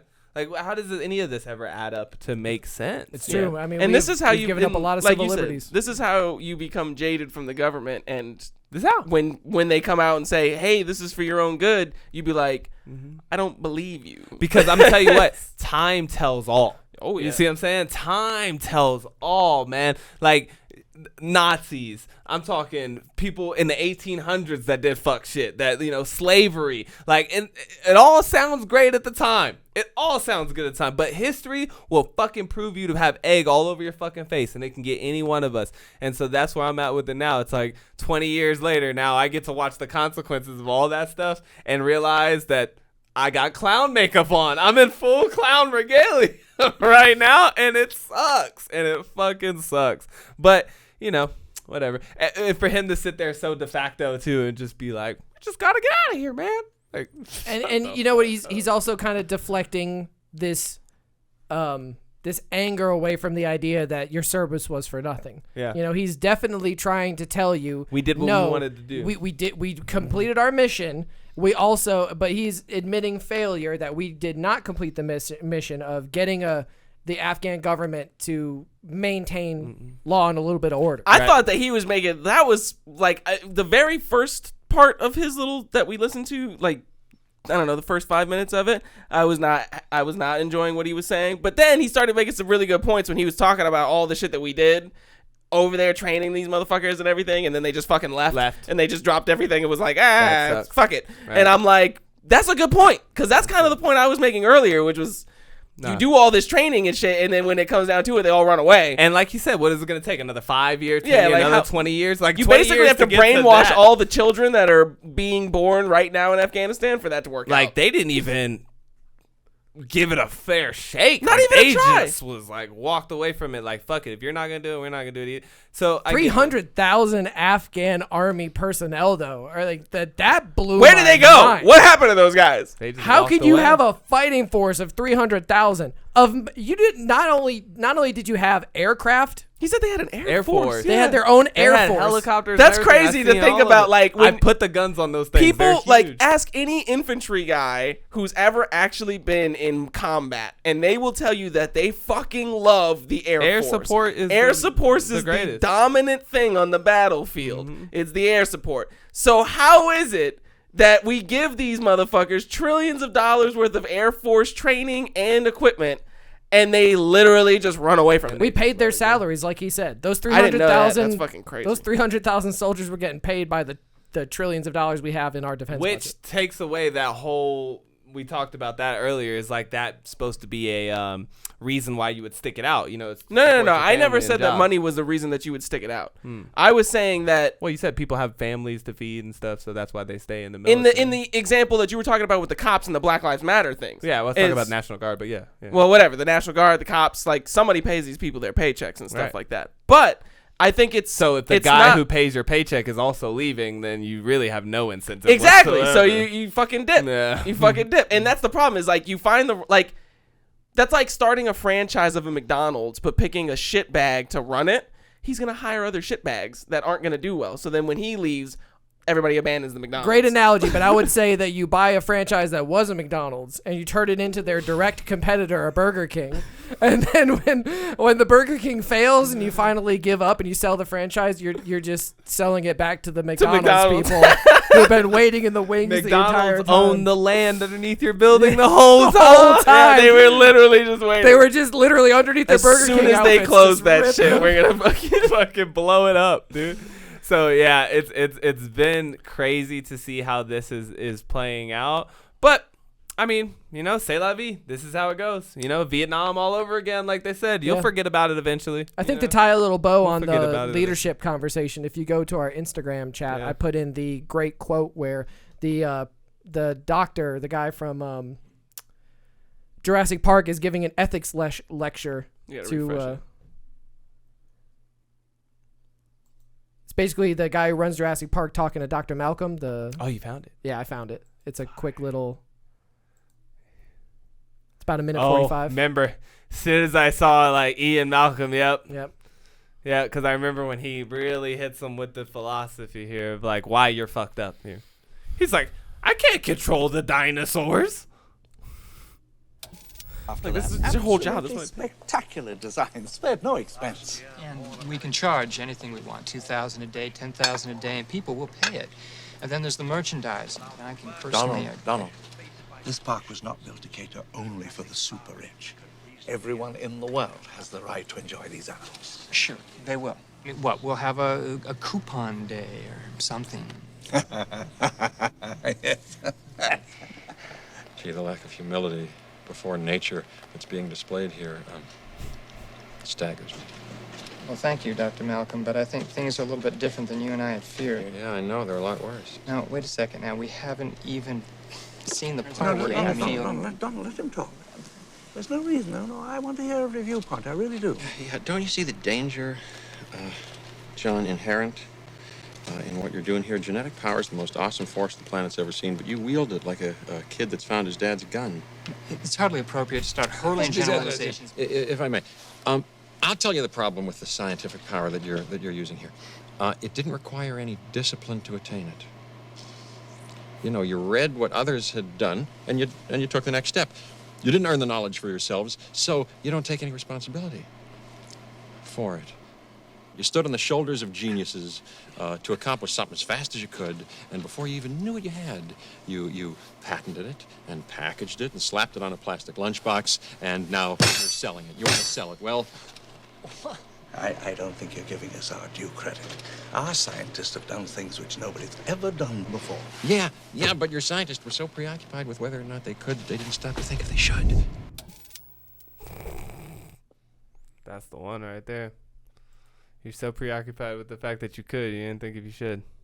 I might have fucked it up, but I'll find eventually what one That's I'm the one, really looking for. That's There's one where like I was thinking, we were watching it, and I was like, well, I don't remember how this applies to what we were talking about. Yeah, I'll get there. The one that you're talking about is like when they're running away. Yeah. And like it's all collapsing down and something. And he says he's something. like, they're blaming like, someone, and he's essentially saying something to the effect of like, I don't ask you to like say you're sorry, but I expect you to fix the fucking problem. Essentially, is what he says. You fucking put the dinosaurs here. So yeah. They're your dinosaurs. You know. Yeah. I mean, yeah. It's not Biden's fault. I mean, it's not Biden's fault. You know, I think it's like I'm personally like all of them. I have like a bad look on him right now because he's the one that's like bringing all of the reality to the forefront for me. But it was always like that Pakistani leader said, and kind of like he was saying here, like, what'd you think you were gonna do? Like, just what did we think we were gonna do? Like we never had a solution here, and that's another thing that's been kind of fucking me up too. Is he says like, oh, what when I thought about nation building, right? And he's like, well, it was never our mission to nation build or this and that.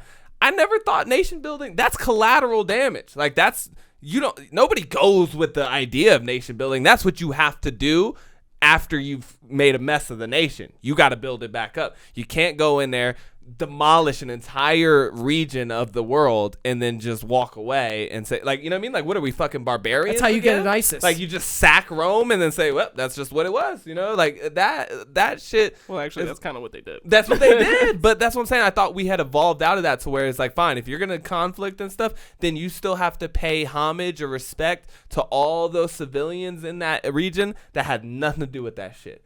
All the people who he talked about Pakistan and all the lives they gave. What about the NATO forces? I'm talking, dude, we had Nigerians there. We had Australians there, British soldiers there. We brought everybody. And we then basically called in all of our debts. We were like, hey, you remember that time we saved you from Hitler? Saying? Like, hey, we want that we back. We need that 10,000 troops. But I hope that when we do it again, because we will do it again, I hope that NATO remembers this shit and say, I don't know, man. Last time you wasted our time with a lot of bullshit, dog. I'm not with the that. front page of the Daily Mail in England was outrageous. The way that, because we can look it up. It's for yesterday, I think. But the Daily Mail front page was like basically saying what we're saying about how disastrous this Afghanistan situation is in the truly most British way possible. I think you'd probably want to do images to look for the front page, but you mean like the front page of like their newspaper? It's literally the front page. Well, of their this one's newspaper. funny. He said, what did they say about him? God damn you, website. Fucking website. God, dude, it's just like, who the fuck reads articles? No wonder nobody reads these articles. People are always complaining about the headline. The whole everybody just reads the headline. That's because your fucking website is literally unreadable. Yep. The buck stops with me, says Biden, but then proceeds to blame Afghan fiasco on Trump and locals who failed to fight the Taliban. That's exactly what he did. Before ducking Exactly what he questions and fleeing for Camp David. That's exactly what he did. I thought that was so hilarious.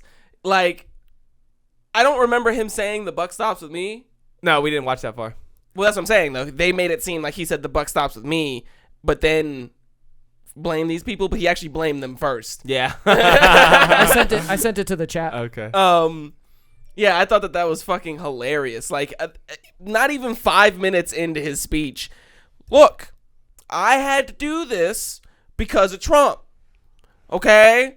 It wasn't my fault. It was either do what Trump said. What the hell did they After all 20 die years, Afghanistan abandoned in days. Fears grow for our brave translators, mounting panic and rush to flee Taliban. Now families of 457 British heroes who sacrificed lives ask, what the hell did they all die for? Right? That's the front page of the Daily Thank Mail. God, somebody's saying it, though. We don't tend to say that a lot in America. You're not going to see the Wall Street Journal with a cover like that. No, definitely won't just call it what it is. But people got to be asking themselves. I hope people asking themselves, I hope people are really stopping and just, like I said, like taking an overarching view. Now that time has told, like ask yourself. Because like I said, it applies to a lot of stuff that's happening even today, Even today, a government loves to use fear to push their little agenda. Trick you into doing it's shit you fear don't and wanna do. love.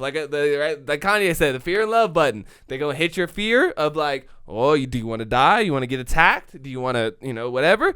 Don't you love your country? Don't you love your neighbors? Don't you love this? Like, Don't you want to give those people human rights? Right? You better do your duties. And it's fucking sketch because we'll never really know what they died for. Like, I don't know. heroin, oil. They died for money. The bulk of what most people die for on the planet. My absolute worst fear, a super paycheck for George Bush. That's the one that just keeps me up at night. Here's the thing: did we do all this just so President Bush could get a fat check? We funnel all this money into the military. That money gets spent in the private sector on military contractors and stuff like that. So it is a way to transfer money from the people, from the taxpayers, into the hands of corporations. And the military is by far the most effective way to do that 100%. Because the U.S. government is the biggest employer in America. So, like fucking Eisenhower said, beware the military-industrial complex. Because it's steamrolling. It's gonna get its money, and the only way it's gonna get money is killing people overseas. Yep, creating some type of conflict. Creating somewhere. some type of yeah. Which is, I mean, like I said, I made the idea of like sacking Rome and all this stuff, but that's historically speaking how countries gain power and influence in the world is you go over and you dominate other areas, you rape them of their resources and all their valuables, and then you leave them for dust. And in a weird way, that kind of be what United States is on. That's the type of shit that we be on. We'd be like, we got the biggest, baddest fucking defense spending budget out here, and you know, like you said, some places can negotiate. They got a little, hey, but remember that time we did that thing for you? All right, we'll spare you. What about you, Afghanistan? You ain't got no money. You ain't got no government. You can't stop us. You know, fucking steamroll them. And it's wild. Sometimes they toe the line. I mean, we fought Japan in World War II.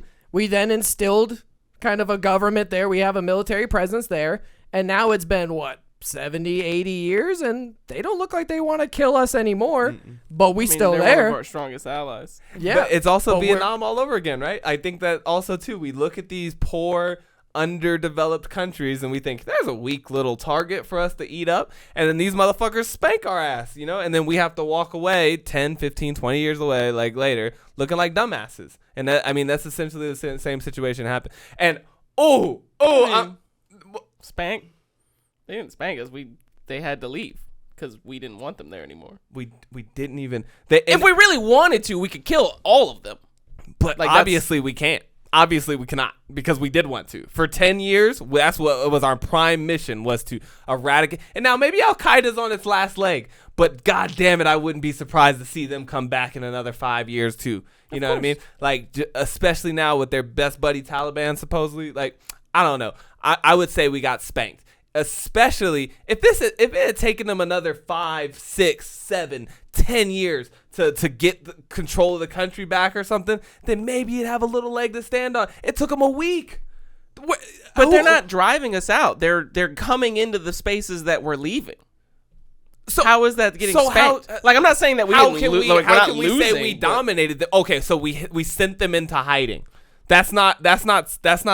But that's what I'm saying. Dominance. That's my whole point, is that's what you're saying is what we did do is not establishing dominance. But what I'm saying is that if we wanted to have, we could have. We could have literally leveled that entire country to the face of the earth, just like we could have done that with Vietnam. We could have napalmed the entire nation of Vietnam. Didn't Biden say that was the mission? Oh, yeah, okay. We could have left a hole in the ground, sure, and killed millions upon trillions of civilians and created tons of nuclear weapons. Yeah, like tons of war crimes and created backlash from the international I just don't agree society. with the statement that we got spanked. Like, we're just leaving. Like, we're abandoning it.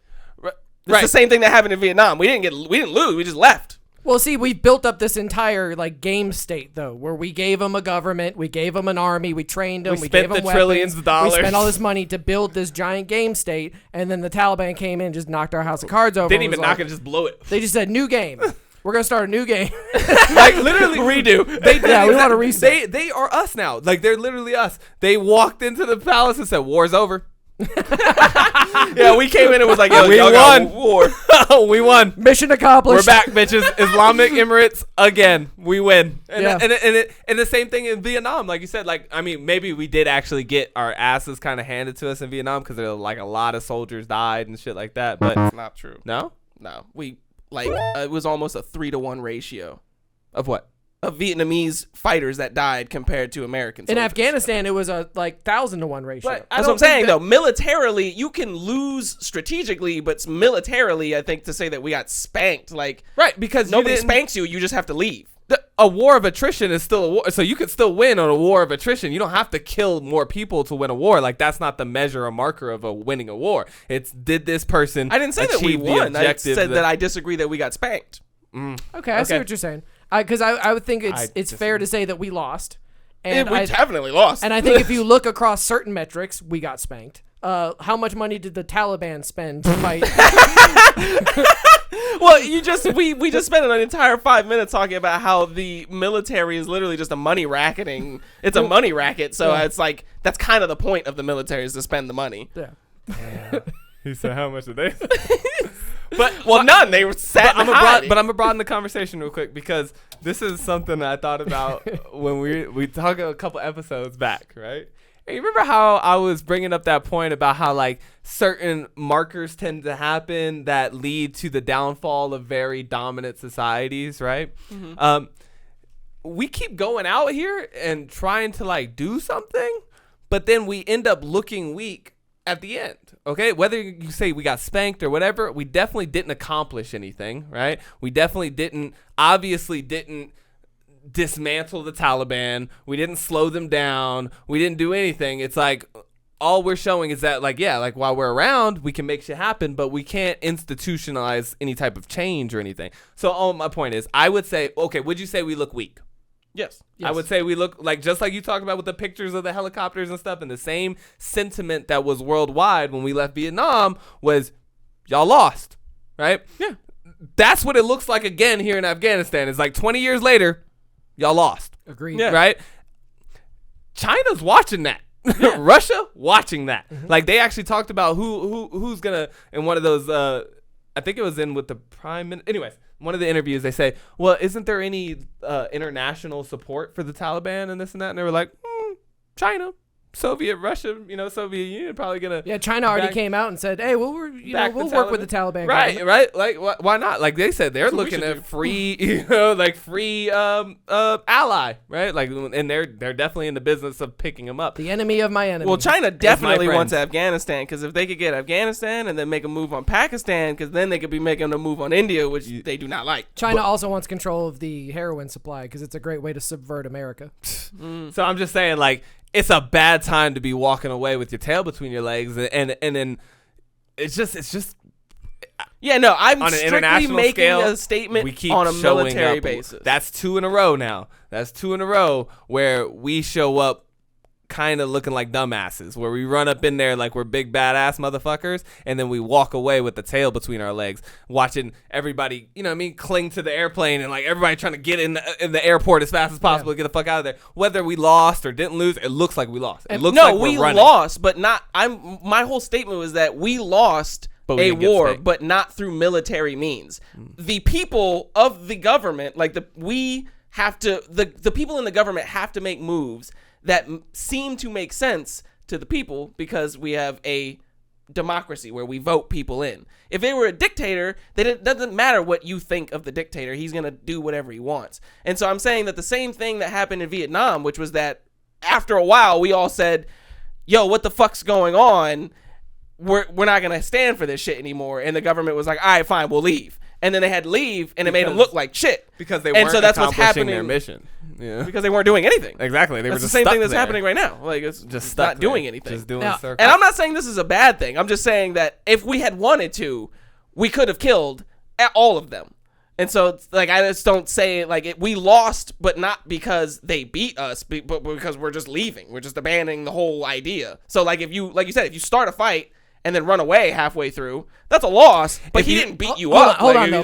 It's already viewed in the Islamic world as a war on Muslims. Both the Iraq War and the Afghanistan War is viewed as a war from Western ideals and Christianity on the Muslim world. That's how they see it. That's how well, yeah, I would agree to an extent that's essentially what it is, but that's definitely how they view it. Oh, yeah. So now you're talking about, well, why didn't we just wipe out that whole swath of Muslims? Because I'm not saying I'm not advocating for that. I know, I'm just saying, like, one of the reasons why we can't go in and eradicate the Taliban is because we're eradicating a Muslim fundamentalist jihad group, and the rest of the rest of the people who have some, like, they could view that as a war on Muslim faith. Because we definitely have to walk a line. Like, we don't want to go Genghis Khan out here. We're not right? trying to fight Iran, Saudi Arabia, and all these other guys all at once. We're trying to fight proxy wars. We see, right? We just want to fight the little weak guys. We don't want to take on any big guys. We just want to keep making our money by fighting Those little big guys actually have air forces. Yeah, they'll actually fight and they use them. They don't just run away with them. They also bought a lot of ours. They also bought a lot of our Air Force too. Yeah. So I don't know. I just think it's a bad look, man. I think definitely it's a bad look. I think it's like this. If you start 3 businesses and they all fail, can you call yourself a successful entrepreneur? No, you cannot. If you start them all in the same part of town. But I'm just saying. So now we got Iraq, Afghanistan, Vietnam. Those are the last 3 conflicts in which that America's been involved in, and each time it's questionable whether or not we succeeded. And I'm just saying, like, as a China or another big player out here who's not intimidated by our size or our stat type shit, you start looking, you'd be like, man, these niggas can't even beat up on Afghanistan. But I feel like land on California. What's happening to us right now is exactly what happened to the Soviet Union, because that's the one conflict that you missed out in between Vietnam and Iraq, which is the Cold War. Okay. But I think that nobody really won that because we didn't, like, there was no military fighting that was going on. It was just like saber rattling back and forth, and they blinked first. And so it looked like they lost, but really nothing happened. You know what I mean? Like we still don't know if they would have actually kicked our ass or not. We don't know. I mean, they probably would have.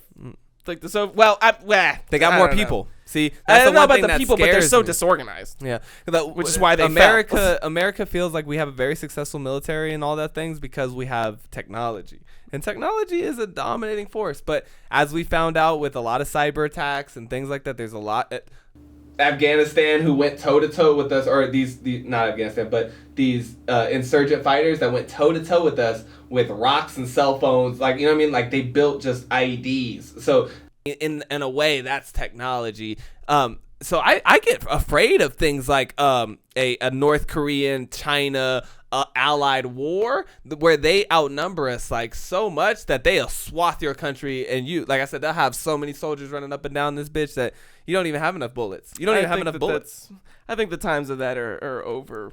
I mean, when you have unmanned vehicles that can take out giant swaths of people, I don't see them, like, what are they just going to keep sending boats? Like, because this they're is gonna the entire... They're going to come up with a radar happened. gun that shoots up and just scrambles the thing, and then the thing just falls So to the that's ground. technology. So that has nothing to do with how many people you have. You can have one guy shoot that. That's what I'm saying. Like, technology made the idea of numbers, whoever had the largest army, kind of obsolete. Because if you have the technology, then you can just murder millions of people at once, and it doesn't matter. Tell that to every zombie movie ever made. Well, in zombie movies, the whole point is that you don't numbers. have the technology. Like, nobody's dropping Moabs on them. Oh, they try. Yeah, like watch what is that? Z War Z Generation World War Z. You know what I mean? Like they try all kinds of shit. They try and drop the missiles and everything. I'm just saying, like, numbers are a big deal. I heard a statistic Numbers one are a time big deal, but that the forces of North Korea and China combined, right? If they were to combine and create one military, they would actually outnumber the amount of bullets that we have currently stockpiled. Not to say that we couldn't manufacture more, but they have more people than we even have bullets. And we just lost a conflict, and I think we can all agree we lost Afghanistan. We lost a conflict where our KD ratio, they got 2,500 of ours, we got 250,000 of theirs. And we still walked away with still lost. Nothing. A lack of accomplishment. So I just worry, like, and they're like, well, we did what we said we were going to do, and I'm just like, I mean, I don't know. I'm just saying, I don't know. That's a lot like, to kill Osama Bin Laden. For the way it just looks like out there. Yeah. You know, it's like when Mayweather tied with Jake Paul. You start thinking like, wait, what? Like what? Like you're Mayweather. You should have knocked this fool clean across the ring, and you tied? You look weak. You know, now I get to thinking, like, maybe I could go a couple rounds with Mayweather. Maybe I'll survive at least one round. In this scenario, you're now North Korea, or you're like, maybe I can go toe to toe. And they're already overly brave as it is. You know? I won't go into it, but I think that's totally a misreading of what happened in that fight. But no, I definitely think so too. I definitely think that Mayweather let him win, honestly, just from a couple times where I saw. I mean, well, he didn't let him win. He just didn't let he didn't knock him out, but also Mayweather's not really a knockout kind of guy. Doesn't matter. We're still talking about somebody who has 40 wins under their belt compared to But he's never YouTuber. been not one time did he just knock somebody's head clean off. Deals. Did he? Yeah, it's about money. 100%. It was a money play. Because there was one time when he tagged him and he held him up, and that's when I realized I was like, oh, this is a show. It's a show. You know, it's an exhibition. And that's what I think is what's happening with the same thing with the Afghanistan thing. Like, just because Mayweather tied doesn't mean that he didn't have the capability to beat the shit out of Jake Paul. Jake Paul paid him a lot of money, so he didn't. But Mayweather didn't come out of that. For people who are not going to do that. I'm saying that the people who think that he looks weak. We look weak. Are misunderstanding what happened in that fight. We look weak. Watching motherfuckers. We do look weak. Sprint and run. Dude, they can't even get planes in there now because Kabul is the airport. You saw it with the thing with the plane on. So that plane took off, but now they can't land planes because the whole airfield is just swathed with people. So now I was hearing like a lot of German diplomats and stuff are kind of like stuck right now. And they're like, damn, that's crazy. Yeah. UK mounting panic and now they're just rush to flee Taliban. Yeah. Like they're still running. Yeah, and they're just hoping. And really it's kind of cool because, not kind of cool, but from what I've heard a lot of people saying, the Taliban haven't really actually been like, kill them all, you know, like get everybody who doesn't make it out. You know, they've really been just like executing on their plan the whole time. Like you said, we can't fight them, so we'll just good wait. word, executing. Yeah. Because they're going to regain control, and a lot of those people that were trying to get on that plane desperately are going to get executed. As soon as they have a firm grasp on it, like, because like you said, you don't want to poke They're taking a measured approach. You don't poke the bear as it's walking away. You know, like walking into the forest, you don't be like, hey, bitch. That's right. Yeah. You throw a rock at its cub. You just chill and wait for the bear to leave because all the other animals that it was protecting are about to make a real nice jacket. I don't mean to laugh at the deaths of Afghanis and the oppression, all that stuff. You just have to find humor in everything. And it's got to have a little like, because what else are we gonna do? But what are you gonna do? This isn't three averagely intelligent dudes crying about other countries, okay? Like. We are in America. We tried our best. This is America, where we make jokes about the deaths of other people. Hey, I got freedom of speech. You want to come cancel me? You better bring a Taliban. I do like Biden and just walk away from your questions. I'll just go back to flee to Camp David. Hey, we did what we said we are gonna do. Yeah. I'm out. Hey, by the way, it's Trump's fault. Hey, Trump. We did what we said we would do, and thank Trump for this. Yeah, you can thank Trump. Yeah, that's wild. That's usually the play. Didn't say nothing about George W. Bush though. Nobody. Where's George? George, where are you? I'm just a kindly old man who took up painting in my retirement. Nah, bro. Where's Dick Cheney? His motherfucking daughter's and they don't chilling have to in answer Congress. for none of this. Lindsey Graham, I have never heard nobody say nothing about Lindsey Graham, and Lindsey Graham loved getting some death money. Oh man, Lindsey Graham is the #1 war hawk in the motherfucking U.S. Congress. He loves getting that death money. Didn't answer for none of it, dude. Nah. The Taliban are showing definitely like the power of just sticking together. You know, just stick together. Just wait it out. out. We know what we're doing. Yeah, like looks like we're not doing nothing, guys, but we're out here. Okay, we're out here, and we're gonna trust me. When this motherfucker leaves, we're all back. It was like you get the boys back. Hey, they left. Hey, you remember dude? Oh my god, I just thought of a hilarious piece of content that I have to make. You remember we were dying? We went to Hot Import Nights in Austin, and there was a girl wearing really, really, really spike heels, and she was really big. Yeah. And we're talking about the atoms inside of her spike heel. We're like, hold it together, boys. She'll sit down eventually.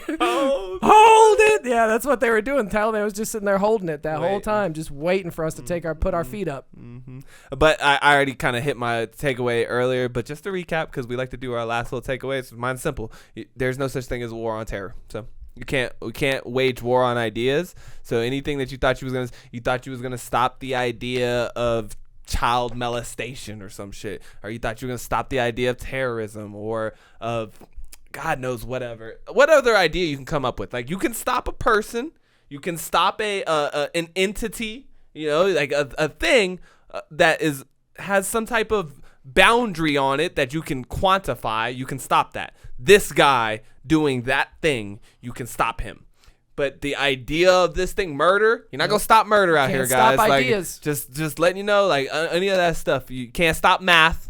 All right, you can try all day. We fought communism, didn't beat it. You didn't beat it. We fought drugs, didn't beat them. You're not gonna fight a war on ideas. So whatever. Stop invading weak countries because you're a big guy. Or, Stop bullying if you want to fight the something, global. have a real target that you can defeat. And a real plan to, like, get the fuck out of there cleanly. I don't know. Just stop being douchebags.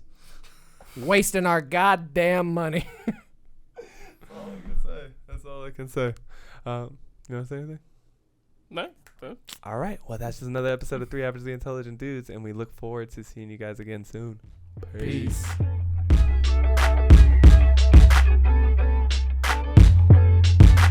Just when I think you couldn't possibly be any dumber, you go and do something